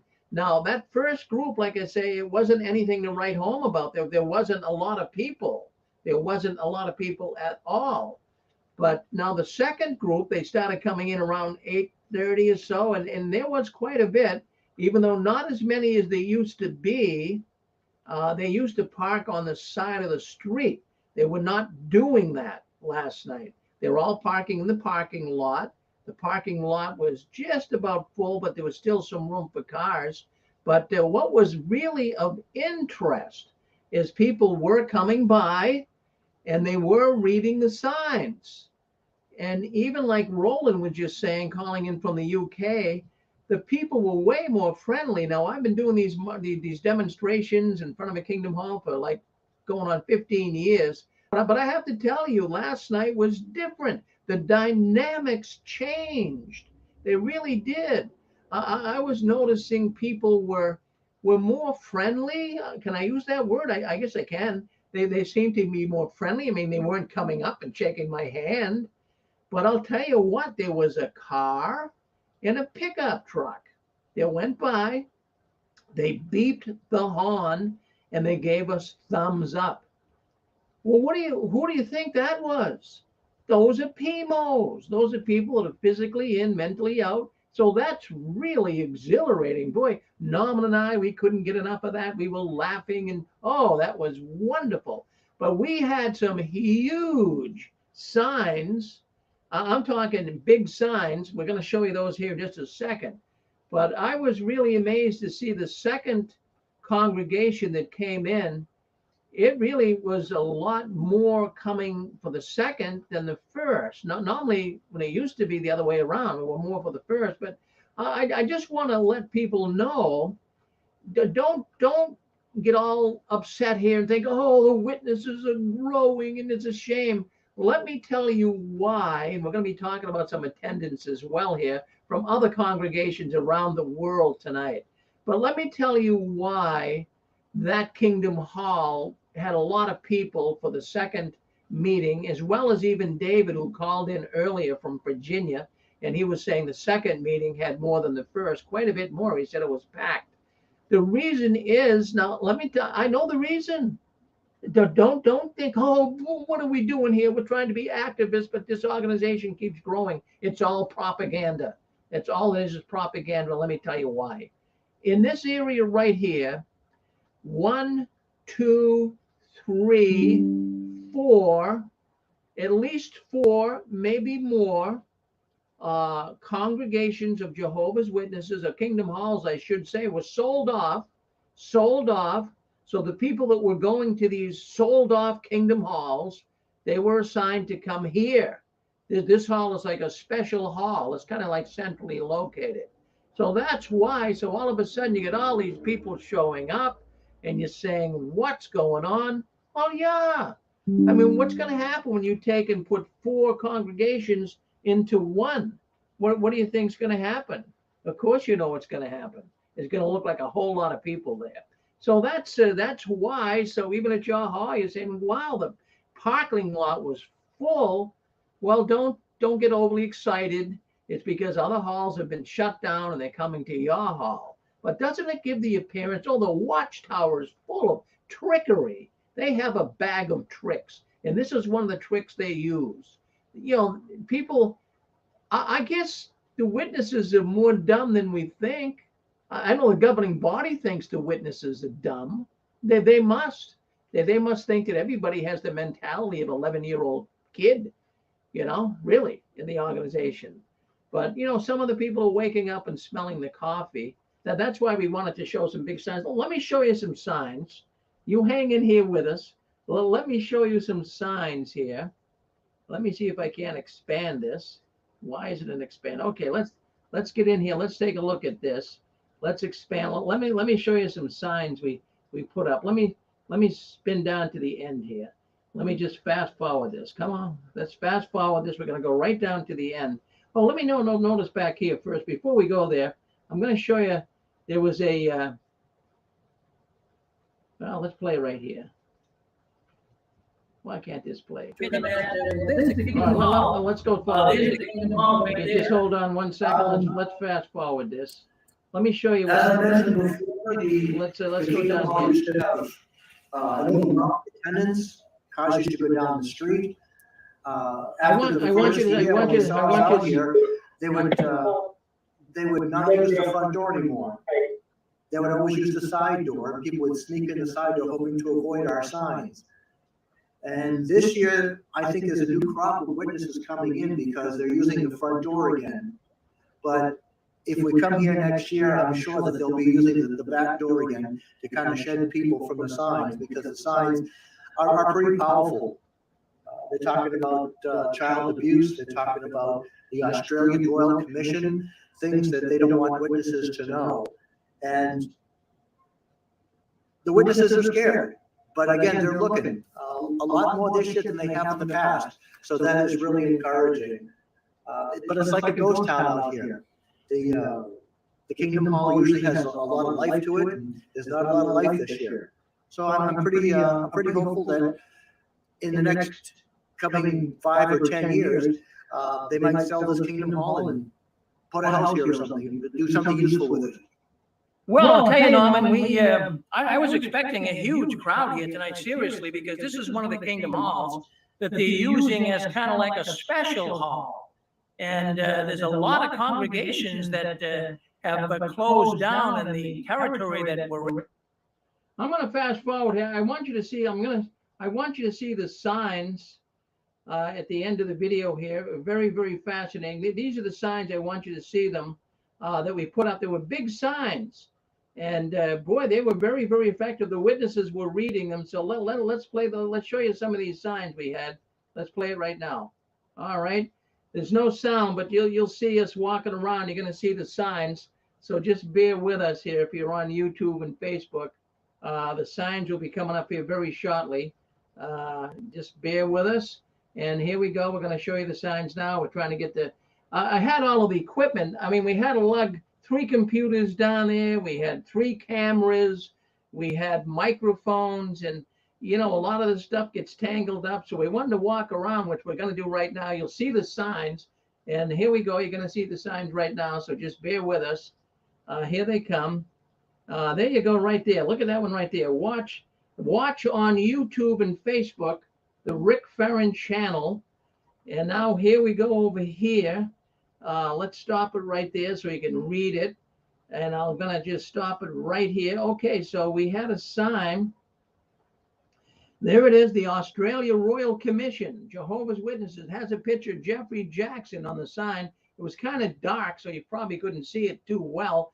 But Jeffrey Jackson was on there, as well as a little girl with tape on her mouth talking about the Australia Royal Commission. And then the other big, now that sign was 4 feet up and down by 10 feet. And it was made in rocket orange translucent vinyl. So even the smallest light, you see how it's lit up? People could read it, and they were reading it. The cars were coming by and reading it. And then also there's a sign right below it, Jehovah's Witnesses cover up child molesters. And on that banner, we had a number of pictures of actual pedophiles in the organization, including Rick McLean. Remember him? He was on America's Most Wanted. And, the witnesses knew all about this, but, now they're getting a mouthful here last night. And the bottom sign, the Watchtower organization breaks up families. Yes, that's exactly what the Watchtower organization does. It breaks up families. Well, let's move on. I want you to see the sign. I love this sign. I know this sign works. Now, this is the last sign as the witnesses were coming out of the Kingdom Hall. They could see these signs, and we had a bunch of other signs placed around as well. But the last sign they saw was the turning to go out onto the main road. I'm going to show you that sign right now. This is my prized possession sign. I love this sign. Let's move on, and I want you to see the sign. So let's just see if we can't get this up and running. All right. Just watch here for a second. You'll see the sign coming up. Yeah, we're walking around with the cameras. No sound because, like I said, we had to disconnect the microphones and what have you. But I wanted the people last night listening in live at the very end of our streaming, I wanted them to see the sign. So we're going to walk over now. We're going to walk over now and see the sign. This is the sign that the witnesses was seeing as they were getting ready to travel out onto Main Road. This sign, I know, speaks volumes. I know the witnesses know what I'm talking about. And here it is right there. Let's stop and read it right here. Will your Kingdom Hall be sold next? Watchtower wants the cash. Absolutely. So the witnesses know this. They have got to know it. I mean, there was 4 congregations that were meeting there last night that came from another congregation because their Kingdom Hall was sold off. So don't you think if Sister Wonderful and Brother Wonderful are driving out of the parking lot and they see that sign, don't you think you're going to say, there it is, honey. See that? Our Kingdom Hall was sold, and will this one be next? Well, we had such a good time out there. Let me just disconnect this live streaming here from there, okay? And we're gonna go back on to, okay, there we go. We're back to normal here again. I wanted you to see that. I wanted you to see that because we got an adrenaline rush, like I say last night. It was very interesting, but weird. Yeah, as a matter of fact, just stop and think about it. If you were just going to the memorial for the first time, would you think the memorial is a pretty normal thing? Or would it seem weird to you if you were an outsider? Well, yeah, now stop and think about this. Well, let's just suppose that I invited you to come over my house for supper, and we were going to have a nice meal together. We're going to place it on the table. And then all of a sudden I start explaining to you that, all of you that came here tonight, you really can't take of this food on the table. Well, in essence, that's what goes on. If a person goes to the memorial for the first time, that's going to be exactly what they're going to see, right? They're going to say, wow, my goodness, they invited me here, but what am I doing? I'm just here, and I'm not partaking at all, and nobody's partaking. Well, what kind of a meal is this? Wouldn't that sound crazy to people? Of course it would. Of course it would. Well, let's get in here, and let's just see what some of the remarks are floating around in the witness world.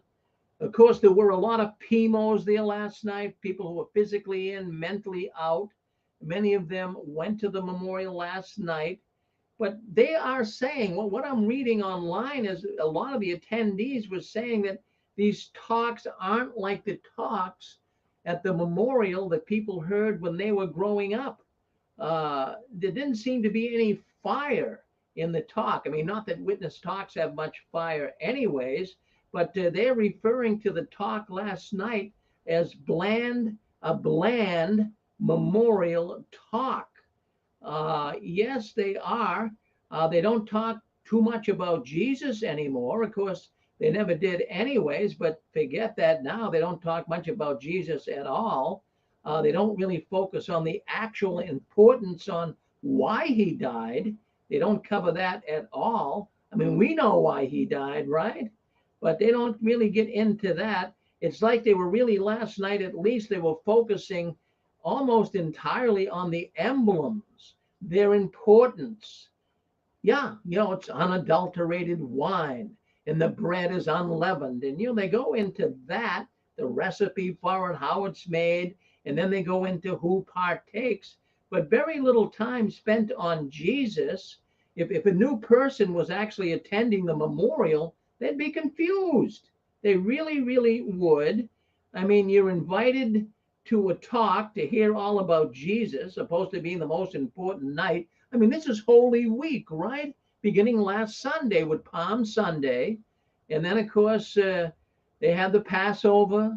And then, of course, they had the upper room where Jesus met and had his Last Supper.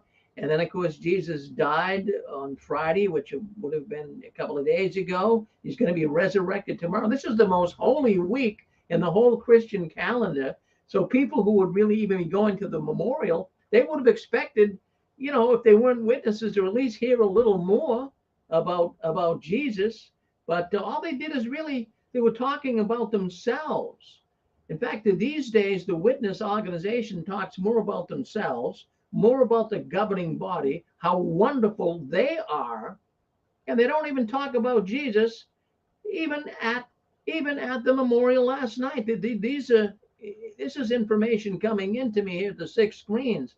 And another strange thing, and I have seen this before, but some of the reports coming in are saying that the ministerial servants, they were in their glory. They're giving them these chartreuse-colored vests to wear, directing traffic. And yeah, that is something. I've saw that before. When you go to conventions, you see that chartreuse. It's a bright yellow vest. It's like a lime greeny yellow color. So we see the Jehovah's Witness ministerial servants. They're so proud to wear that vest, and directing traffic into the parking lots. This makes them feel important, but also it kind of creates an atmosphere as, wow, things are happening. And I remember 2 years ago when I went to the meeting, I should say 3 years before the COVID hit, the last one I went to, they had them there that night too, the ministerial servants in vest. And I thought when I first got there, I thought the police were there directing traffic, but it's just ministerial servants. But it's a good fluff piece for the witnesses. They use this it's packaging. Let's go with that. Let's just be frank here. The witness organization, they package themselves well. Last night it looked like a fashion show. I mean, everybody was dressed to the hilt. The women had their beautiful pressed dresses on, polished up shoes. The men all wearing suits and ties. The kids wearing little bonnets. I mean, this was Easter. This was very much like Easter. This is their biggest event of the year. And like Norman was saying earlier at the broadcast, he noticed it, then I noticed it. A lot of people that are not indigenous to this area, they, well, let me put it this way to you, that I don't know where they're coming in from pretty much 20, 30, 40 miles away probably because this is not, like I told you earlier, this is basically a white Irish community, Europeans for the most part. But boy, I'll tell you, they were wearing all these colorful dresses.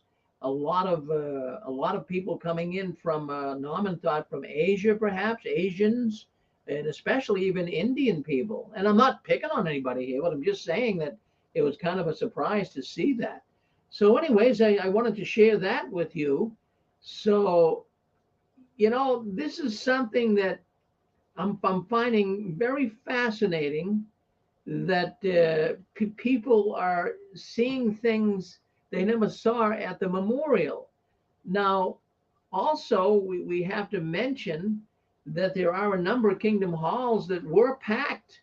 But the reason why they were packed, like I just gave you the reason why it was packed, is because they're selling Kingdom Halls off and sending people there. So that's what we know. That's why they were packed. But some halls, some people are saying there was upwards of 200 people, 300 people. Well, upwards of over 200 in some cases. No one really reported 300, but they were. Go ahead. Do you want to say something? Go ahead. This is Chewy. Yes, Chewy. Chewy. I was talking to a friend of mine, two or 3 weeks back. He's still in. We were in Brooklyn together. And he reminded me, I forgot all about this. And he reminded me, because him and his wife, they were in the French. And I said, are you thinking, we haven't talked in about a year? And he said, no, they shut all that down. And I said, really? Yeah, the society said that all your foreign languages, with the exception of Spanish, they were basically going to shut down. And I said, well, how come? They said, well, there wasn't any interest. They said there wasn't any growth. They said that the people, they just studied a few times and then they quit. Well, that happens all the time in English and Spanish anyway. That was just an excuse. But as far as I know, most of the congregations that are not Spanish, they really don't have anything for them anymore. They've shut them down. And I remember that thing being said on the 6 screens, and then he kind of verified it. They've shut all the foreign language down except for the Spanish. Yeah, well, Chewy, that's exactly right. So how about you? Did you get any reports from the Kingdom Hall where you live in Oklahoma? Well, I guess Chewy took off. I didn't even go to the memorial, so I didn't talk to my wife. She ain't gonna tell me whether it's good or not. She knows I'm spying on her. Yeah. So anyway, I didn't get any info out of that. Yeah. Well, I'm not sure what they would have done there in Oklahoma, but some parts, like I say, I had people writing in and telling me today, some 200, some had very little. It was really kind of a mixed bag of attendance. But the thing I did want to, what I'm really looking here toward, and I have to stress this, it's very, very important to the witness organization, the governing body, the Watchtower officials. They've got to get 22 million people. Now, they have to get that in order to come out smelling like a rose. And the reason why I say that is this Robert Hendricks. Remember him? We've talked about him before here on the 6 screens. He's an official for the Watchtower. And during COVID, he's been, showing up on local news channels and local newspapers and bragging all about how the witnesses are growing during COVID, and they're getting more attendance than even when they were meeting in person. So this, is propaganda at its best. So the governing body, the officials at the Watchtower have got to be looking at these numbers. They got to, but of course they can lie too, but they got to get over 22 million to at least cover Robert Hendricks. But, if they increase, show it to us. Now, I have to tell you, some were giving me information today that they're giving their estimate on how many partakers there's going to be this year. Well, not partakers, but attendance. Let's go with that. And some of the people writing in, they were telling me today that, Rick, we feel there might be 35 million at the attendance between Zoom and between the actual in-person at the Kingdom Hall meetings. I have to tell you, if there's 35 million, somebody's cooking the books. They really are, because as even Roland was just saying, these witnesses had 2 years to cool down. A lot of the witnesses didn't even want to go back to the meetings. So they had 2 years to look online, to tune into JW World News, some of these other YouTubers and what have you.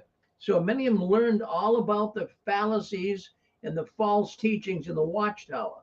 But let me just give you an idea why. Well, I'm going to talk about the 22 million is what they're looking for, but also I'm looking here at partakers. You know, that number has got to be going down. That the Watchtower is getting panic stricken because there's more and more partakers every year. Now, let's roll the clocks back to the turn of the century here, 2000. Let's go back 22 years ago. In the year 2000, according to their own records and their statistics and their, worldwide reports they do in the Watchtower, in 2000, there were 8,661 partakers back in 2000. Now let's move up a little bit. Now we all know that the partakers were supposed to come down. We were always told that, well, that means Armageddon's right around the corner. That the lower the number gets, the closer we're getting to Armageddon. So 8,000. I wonder if they don't have the yearbook anymore. Yeah, I don't see the yearbook anymore. I don't know, Pixie, whether they do it or not. Now with the and they don't say those figures anymore. Yeah, they'll come out in the Watchtower, maybe not in the yearbook, but they will give the stats on it. But anyways, on the speech here, they didn't have any scripture because there is none to go with the paradise. There's no scripture. They said bride and groom, that everybody else was just audience at a wedding.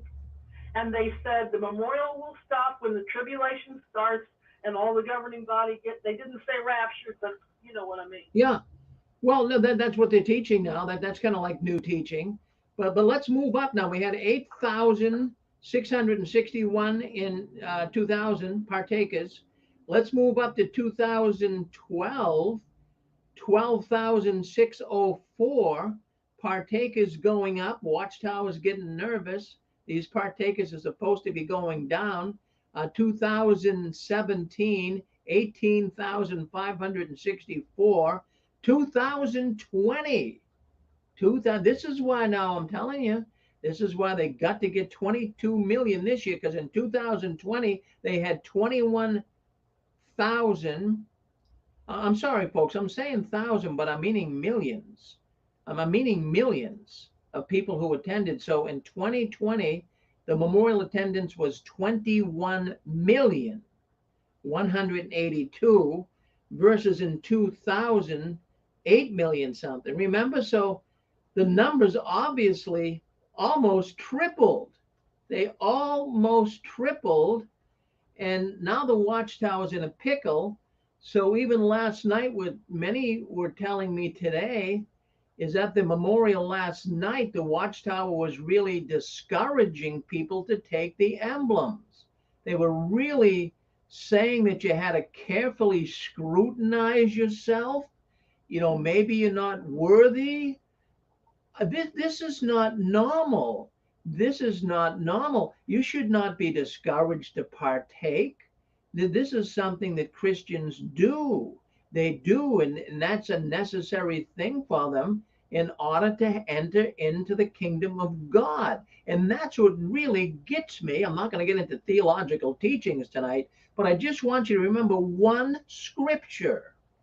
Yes, one scripture, John 6:53. It explicitly says, now they didn't read this scripture last night. Oh, they deliberately avoided it. John 6:53. If you want to get everlasting life, Jesus is saying you have to drink of his blood and eat of his body. The bread, you have to take it. How do the witnesses say that? Well, they wouldn't read that scripture last night. They were more telling you why you shouldn't partake. And then, so all of those people last night at the memorial, they weren't partakers. I'm sure there might have been a few somewhere, someplace, but most do not. They are spoken of by the Watchtower as respectful observers. Yeah, in fact, I'm gonna excuse me 1 second, folks. I've got so many numbers floating around here. I'm seeing. I got to catch myself. I got to redact what I said. The partakers. The partakers were in the thousands. We're going to talk about the attendance here in the millions shortly. But the partakers were in the thousands. I'm sorry, I stand corrected. I'm looking at my notes here. The partakers in 2000, 8,661. Partakers in the year 2020, 21,182. Just a lot of numbers running through my head here tonight, so forgive me for that. So you can see, I mean, either way, you can see the numbers went up. So I stand corrected on that. So these respectful observers, when Jesus met with his disciples in the upper room, right there in Jerusalem, and had the wine and the bread, they call it the Last Supper, they were no respectful observers. They didn't invite people in around Jerusalem to come in and watch this ceremony. Absolutely not. There is no such thing in the Bible as a respectful observer. That is absolutely nutty.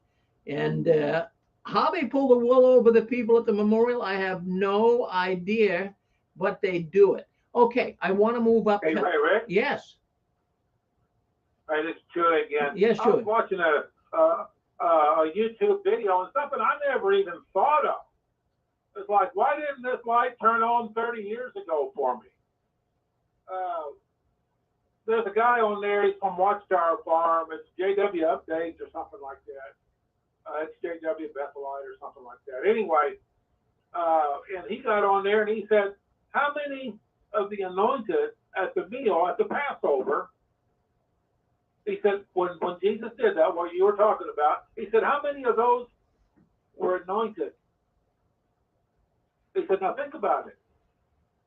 How many of the apostles of Jesus were anointed at the time they partook of the bread and wine?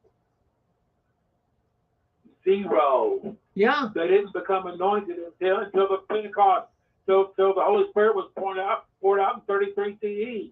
They weren't anointed, so they took it. Well, there you go. Yeah. In fact, I knew that, Chewy, but you refreshed my memory on that. Thank you. Yeah. So. Hey, Rick. Yes. Go ahead. Yeah, it's Dan. Yeah, I was just listening in, Rick. Great show. You know what I want to say is, why the hell have the memorial? You know what I mean? You don't get to partake. You feel like a dumbass sitting there watching everybody pass the wine by. You're told you're fortunate to be counted amongst the anointed. I mean, you feel like a dirty rag. And then you watch these special people, tip the glass. And you're like, who the hell are they? And why are they so special? But it's such a dog and pony show. Why even have it? Why not just the anointed have it? Why not just have the half dozen people have their own party? They love to be watched. They love to be worshipped. They love to be, put on a fucking pedestal. Excuse my language. But I just think, why have it? I'm not like Chewy. Why did we sit there for 40 years and feel like dumbed down idiots and watch these guys pass us by us, and we were not good enough? We didn't measure up. When here the Bible, if you follow the Bible, it says, those who are my followers will eat my flesh and take my, the ones who do that will participate. And we're all invited to the what? The evening meal. So how can they get away with this? Rick, I got to tell you, I'm so glad you were out there last night. You look like a movie crew out there. In the back of the truck, you had the lights on, and I loved it because you were right out on the road. You had your signs out there. They were beautiful. And you were making a statement that we have risen. Watchtower, you have not killed us, and you will not kill us, because we have risen, because something else lives in us that don't live in you. You tried to build a false temple in us. You unplugged us. You stole our minds. You shut down our hearts. You told us not to listen to our hearts, follow our heads, our programmed minds. And then when we got a little inkling of awareness, you unplugged us from everything we've ever known. You took our false world that you put in our temple and you unplugged us and hoped we'd wither and die and go away. But we have risen. And I love it, Rick, that you were out there on the road, saying we have risen, we're happy.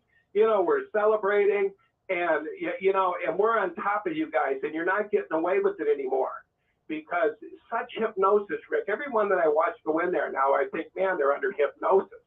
It just makes me sick, and I think, man, I was in that too. I was in that hypnosis, Watchtower trance. You know, just walking to the beat of the drum to these men in Brooklyn who like to praise and honor and worship. And it's just sickening. So good job last night, Rick. I mean, I was cheering you on. I was reposting your deals. I was like, yes, that's what we need to be doing, not burying our heads, but talking about this, talking about what it is we went through. I mean, 40 years, my parents threw away their life in there. They were made in God's image. Their flesh rotted because of Watchtower. We got to talk, man. And so good job, Rick. Great job. Well, we're going to have a good show tonight. Well, I appreciate that. I really do, Dan. Yeah, in fact, it was work. Good evening, Mr. Farron. Yes, Ken. Yes, thanks for taking my call here. I got some comments on here too. I want to give you some stats. I'm hoping that the Watchtower Society is not going to be doing as good around the country on here, but I went by a Kingdom Hall during the memorial yesterday, and they did pretty good here. Of course, that's to be expected. They're holding their own in the area that I was in. That's number one. And number two on this, you know, Anointed business right here, there was supposed to be only 144,000. And back in the 70s and 80s, the number was going down real fast. And I think that according to the stats I got from the gentleman back in the 70s and 80s, that it was as low as 4,000 or 5,000, and it was really going down. Somebody else told me too that they picked up numbers like during the 70s and 80s, like 2,000 and 3,000, and so forth and all that. Also, the Watchtower Society's teaching was that there was only that some of them would be replaced now and then, that you know, fell from grace or whatever you want to call it and so forth. Okay, and then I saw an article many years ago. This was a written article, and it talked about, this was in the 70s, 80s, so it had some response to the Watchtower Society's doctrines. They were refuting them. They said that at the time they estimated that between 500,000 and 800,000 were appointed. There's only supposed to be 144,000, but right now, if we were to make another rough estimate ballpark, it's going to be a lot bigger than that. It's going to be into the hundreds upon thousands and so forth. And here's some other facts here that I can't figure out. And Watchtower, if you're listening, I'd like to, Christianity always thought that the 144,000 was sealed and so forth. I'd like to know how somebody from the Watchtower Society went up to heaven or whatever it was, and they broke that seal, kicked those 144,000 out, so now they're putting their own in there. That's kind of a good question and so forth. And the 144,000 was supposed to be from the 12 tribes of Israel, if my information's correct, my memory's correct. How is it that they were thrown out and some of the Anointed was going to come from, say, Brooklyn, New York, or Wallkill, New York, or wherever they're at right now and so forth? Certainly doesn't make a lot of sense to me and so forth. And, you know, Watchtower Society, if you're listening, I wish you'd call up and you'd explain that to me, because I just don't understand it. There's something wrong here. Well, the old saying, Ken, you can't make sense out of nonsense. And I'm with you with that. I'm definitely with you with that. There's no such thing, biblically speaking, as a replacement. You're not, if you're an anointed one today, they say, well, you replace someone, because that stopped long ago. That's foolish. That's not biblical. Thank you, Ken. Yeah, I got another one too. This kind of slipped me here. They said that the 144,000 was selected from the apostles' time onward and so forth. There's 144,000. If Christianity's teaching was, is they were selected before that time. Oh well. Oh yeah. Okay, well, we'll take the next caller here, and I'll keep listening. So Well, there's way thank you for taking my call. right. There's way more than 144,000 Christians. There were over 144,000 Christians in the first century. Thank you, Ken. All right, you're on JW. Hey, Rick. Yeah, go ahead. Yeah, I got one more point. You know, don't you think this memorial is a replacement for Jesus when it comes to the Watchtower? See, here's the thing that I realized. They threw out Jesus a long time ago. Think about this, Rick. They said that Jesus appointed them, by Jesus, appointed them over all his belongings, right? Yep. Appointed the governing body. So Jesus is out of the picture. They're not celebrating Jesus in some weird occultic way that I don't realize. We're doing this for the governing body. This whole thing has to be set up for governing body because they threw Jesus out a long time ago. When I was in there, Jesus had done his thing. All they ever said was Jesus come and did his thing. Jehovah sent him. Do you want to go to earth and die for him? He said yes, and he went away. And it was all about Jehovah. And then it says, I think it says, I don't know if it was Jesus. I think it was Jesus that he appointed the governing body over all his belongings. Why would he appoint somebody if he was still in charge? So Watchtower has taken the place of Jesus Christ. They're the mediator. Well, exactly. I don't know how else you could explain it. That's exactly true. That's exactly true. That's what they've done. Yeah. And I think, Rick, that when these numbers come out, I don't think that Kendricks will give a rat's ass. I mean, he'll inflate those numbers. When that guy's moving his lips, he's lying. We can see him a mile away. We can see a used car salesman a mile away. This guy might come up with numbers in the billions. I mean, you know what I'm saying? I mean, with all the fake news, all the fake interviews, all the fake propaganda, trying to prop this Watchtower up, trying to hold it together, millions of protesters, millions of online protesters. Rick, we're online every day. We're on Facebook every day, posting YouTube videos all over the world, going simultaneously. I get thank yous from Africa. You know where we get them. England, all over the world. People are coming out of there, so they're hemorrhaging. So Rick, I wouldn't put it past them to just make up any old number. It doesn't matter to them. They'll pick a number that's reasonable. But like you said, 2 years of decline, 2 years of no meetings, 2 years of people going online and people falling away. And to say you're growing by leaps and bounds, it's not true. And why would they start telling the truth now, Rick? They've been lying for over 100 years. Over 100 years, the 75 prophecy. Oh, well, I guess they didn't love Jehovah. They left. The generation prophecy, the overlapping generation. These guys don't care about lying. They're amoral. Anyway, Rick. Well, I'm glad. I'm glad you get the fire in the voice there tonight because exactly. And as you're speaking, I'm thinking too that, as I said earlier tonight, don't be overwhelmed by all this attendance. It really is the closing down of other kingdom halls. I know that for a fact in the area that I live in. At least 4 kingdom halls have been sold, shut down, and they sent the people here. So you have 4 congregations now meeting. So yeah, it looks like a lot of people, and even the witnesses, they're not understanding this. Oh, we had such a good crowd. Yeah, 4 meetings, 4 kingdom halls shut down. They came here. What do you think is going to happen? But Dan. You're exactly right, Rick. Back east, where my brother is in Michigan, he said he cannot find a hall. I went down there to visit. I'm like, well, what happened to the hall over there? They turned it into some garden shop. He says, oh, they turned 3 of them up north into something else. And so they are, meeting together. They're all clumping together so that they can keep the numbers and keep things, looking like it's real good. But they're dwindling, Rick. They're dwindling out. This religion should have been gone a long time ago. But these men are desperate. They love being in power. They love mind control. They love, hurting people. They're hurting these people.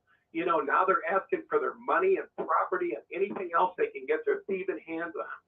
So thank God we're out there protesting, Rick. And, doing what we're doing, and thank God everybody else is too.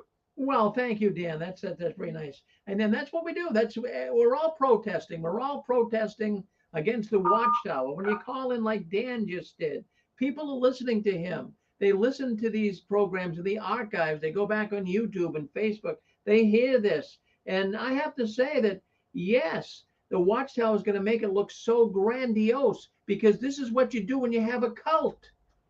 People normally just don't join a cult, that they have to be recruited. No one's just going to walk into a Kingdom Hall and say, here I am, I want to be a witness. No, that never happens. They have to be recruited.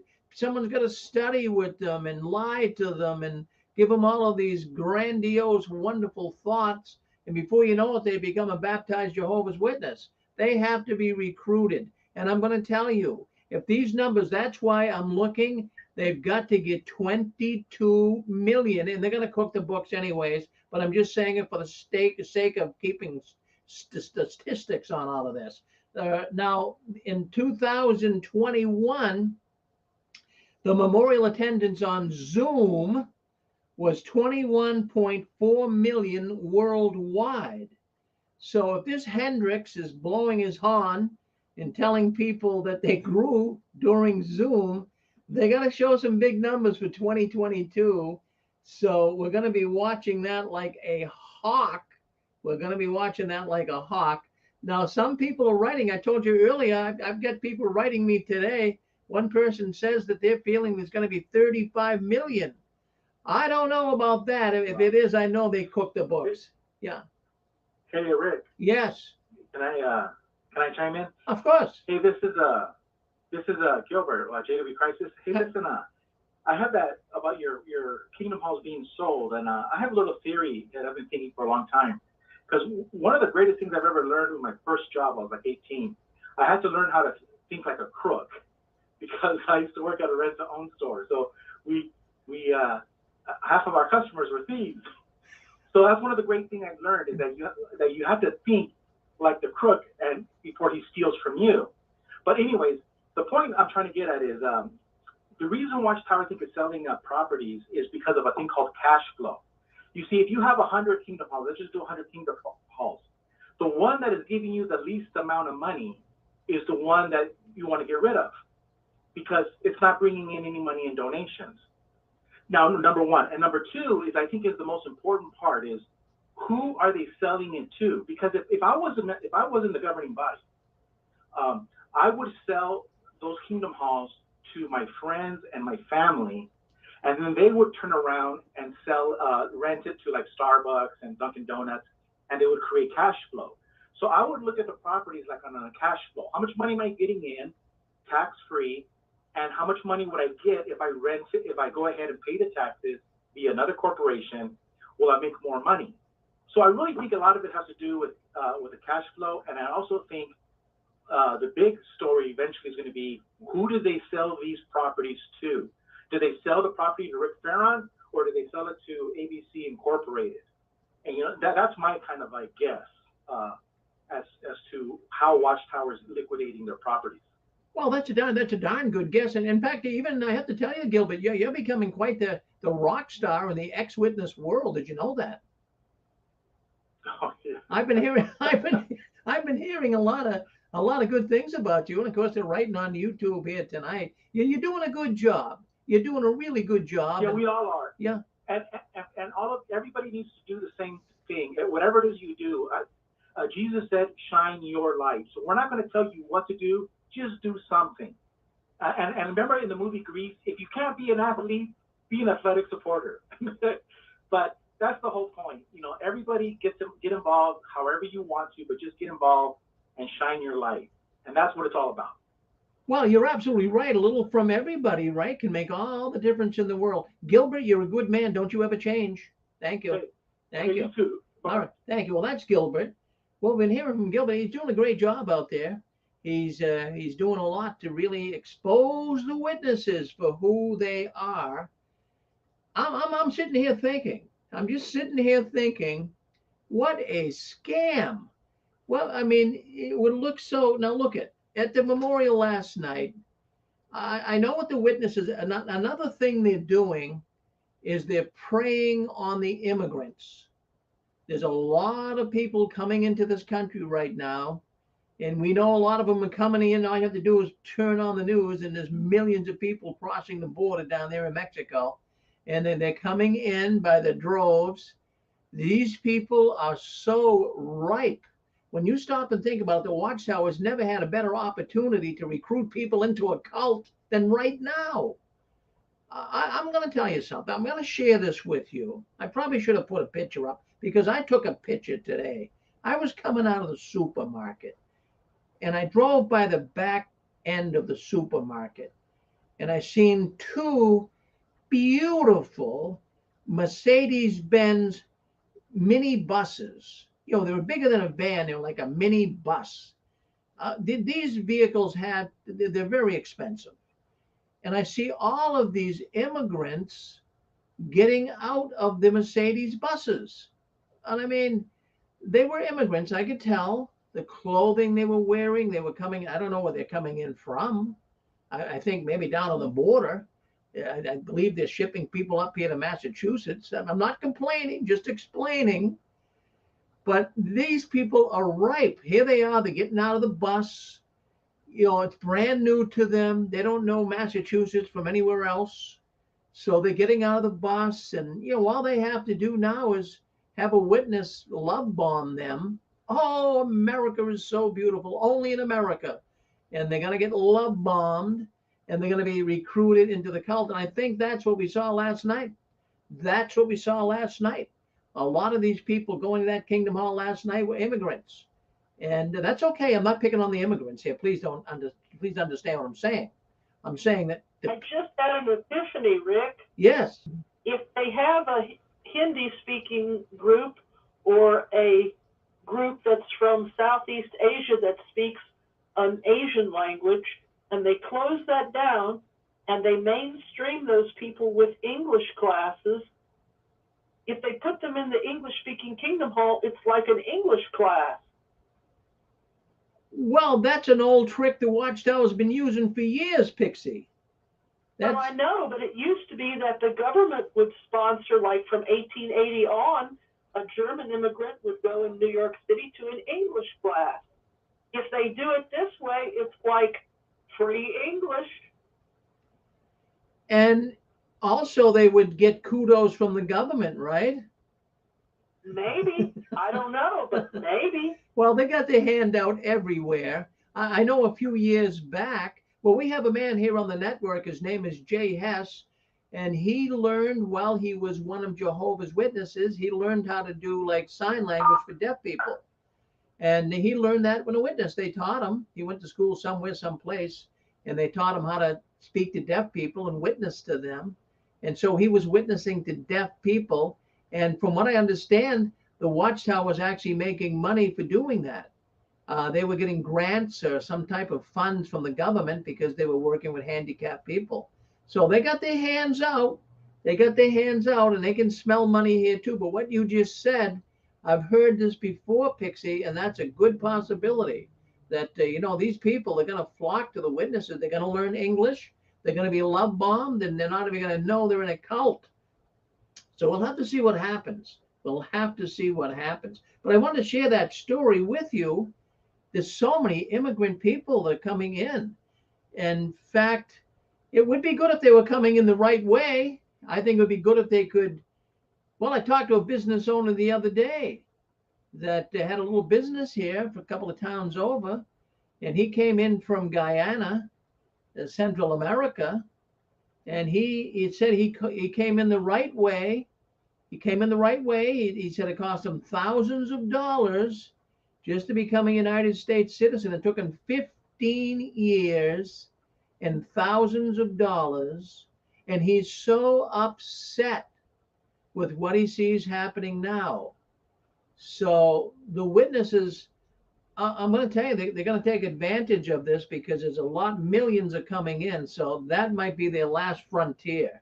That might be their last chance at really recruiting people.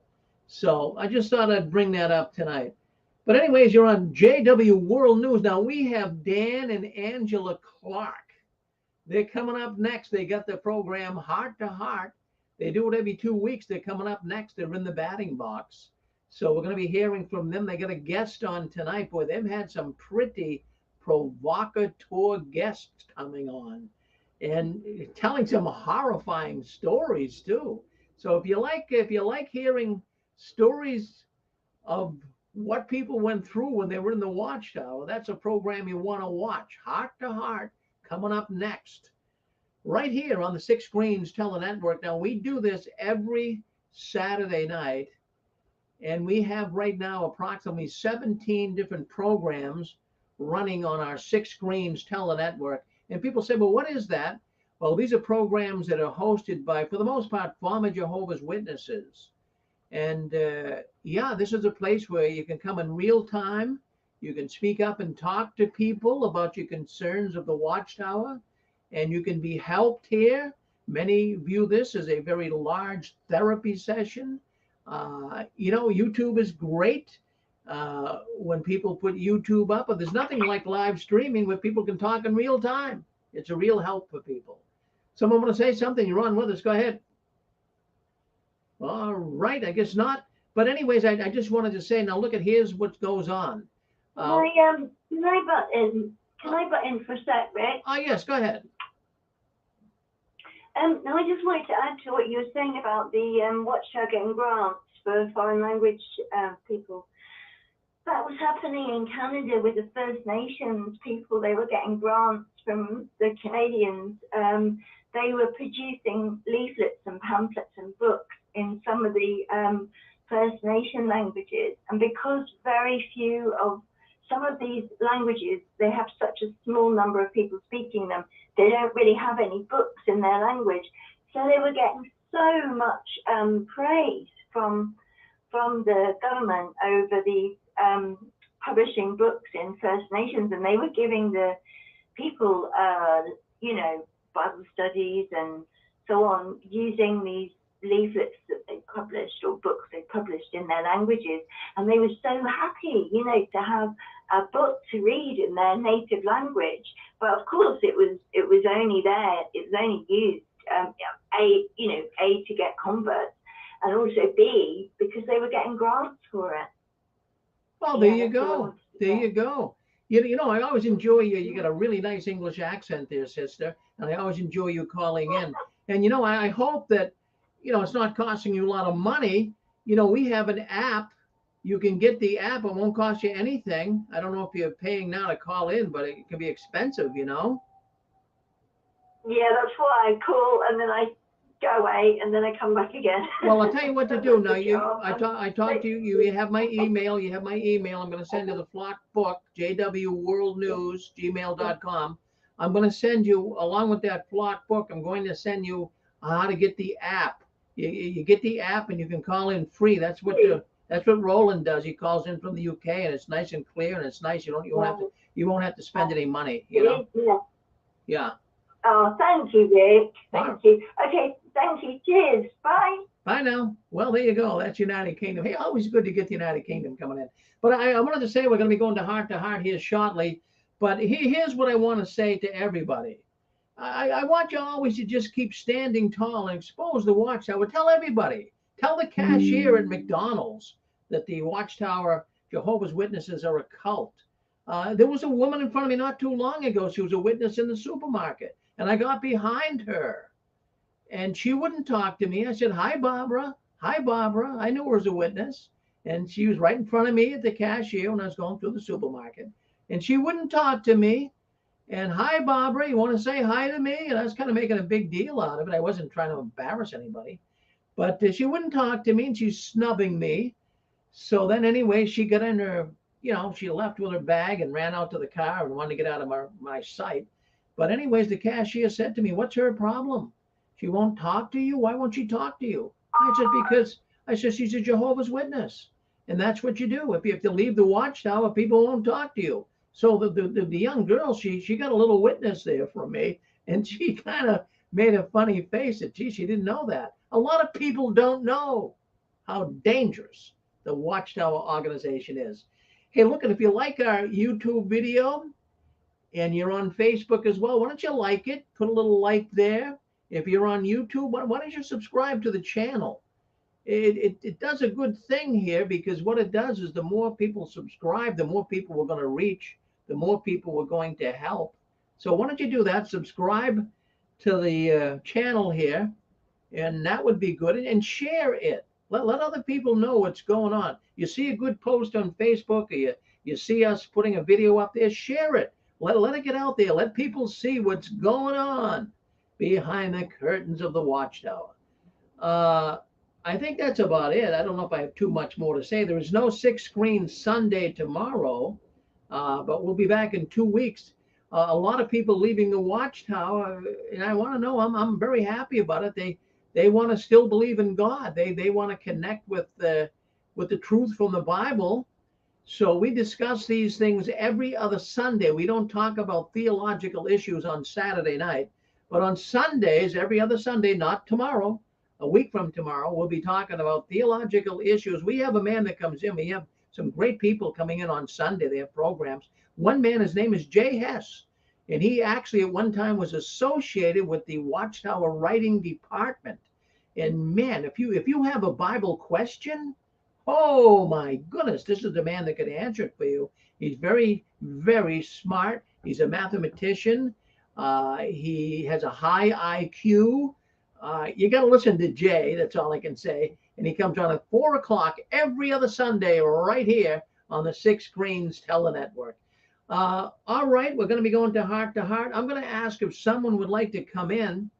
If you'd like to have your 15 minutes of fame, whoever it would like to be, if it's Dick Borgie, Constance, or Anne Marie, or somebody out there, would you like to come in and kind of cover the fort for me here and talk to the audience while I get the YouTube link all sent over to Dan and Angela?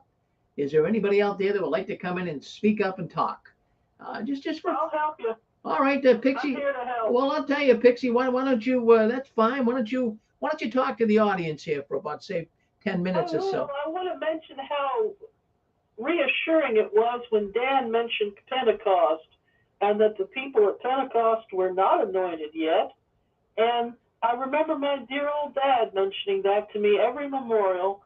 And it's spring, and the East Coast has got lots of flowers, and maybe this was a holiday before Jesus even existed in the pagan world.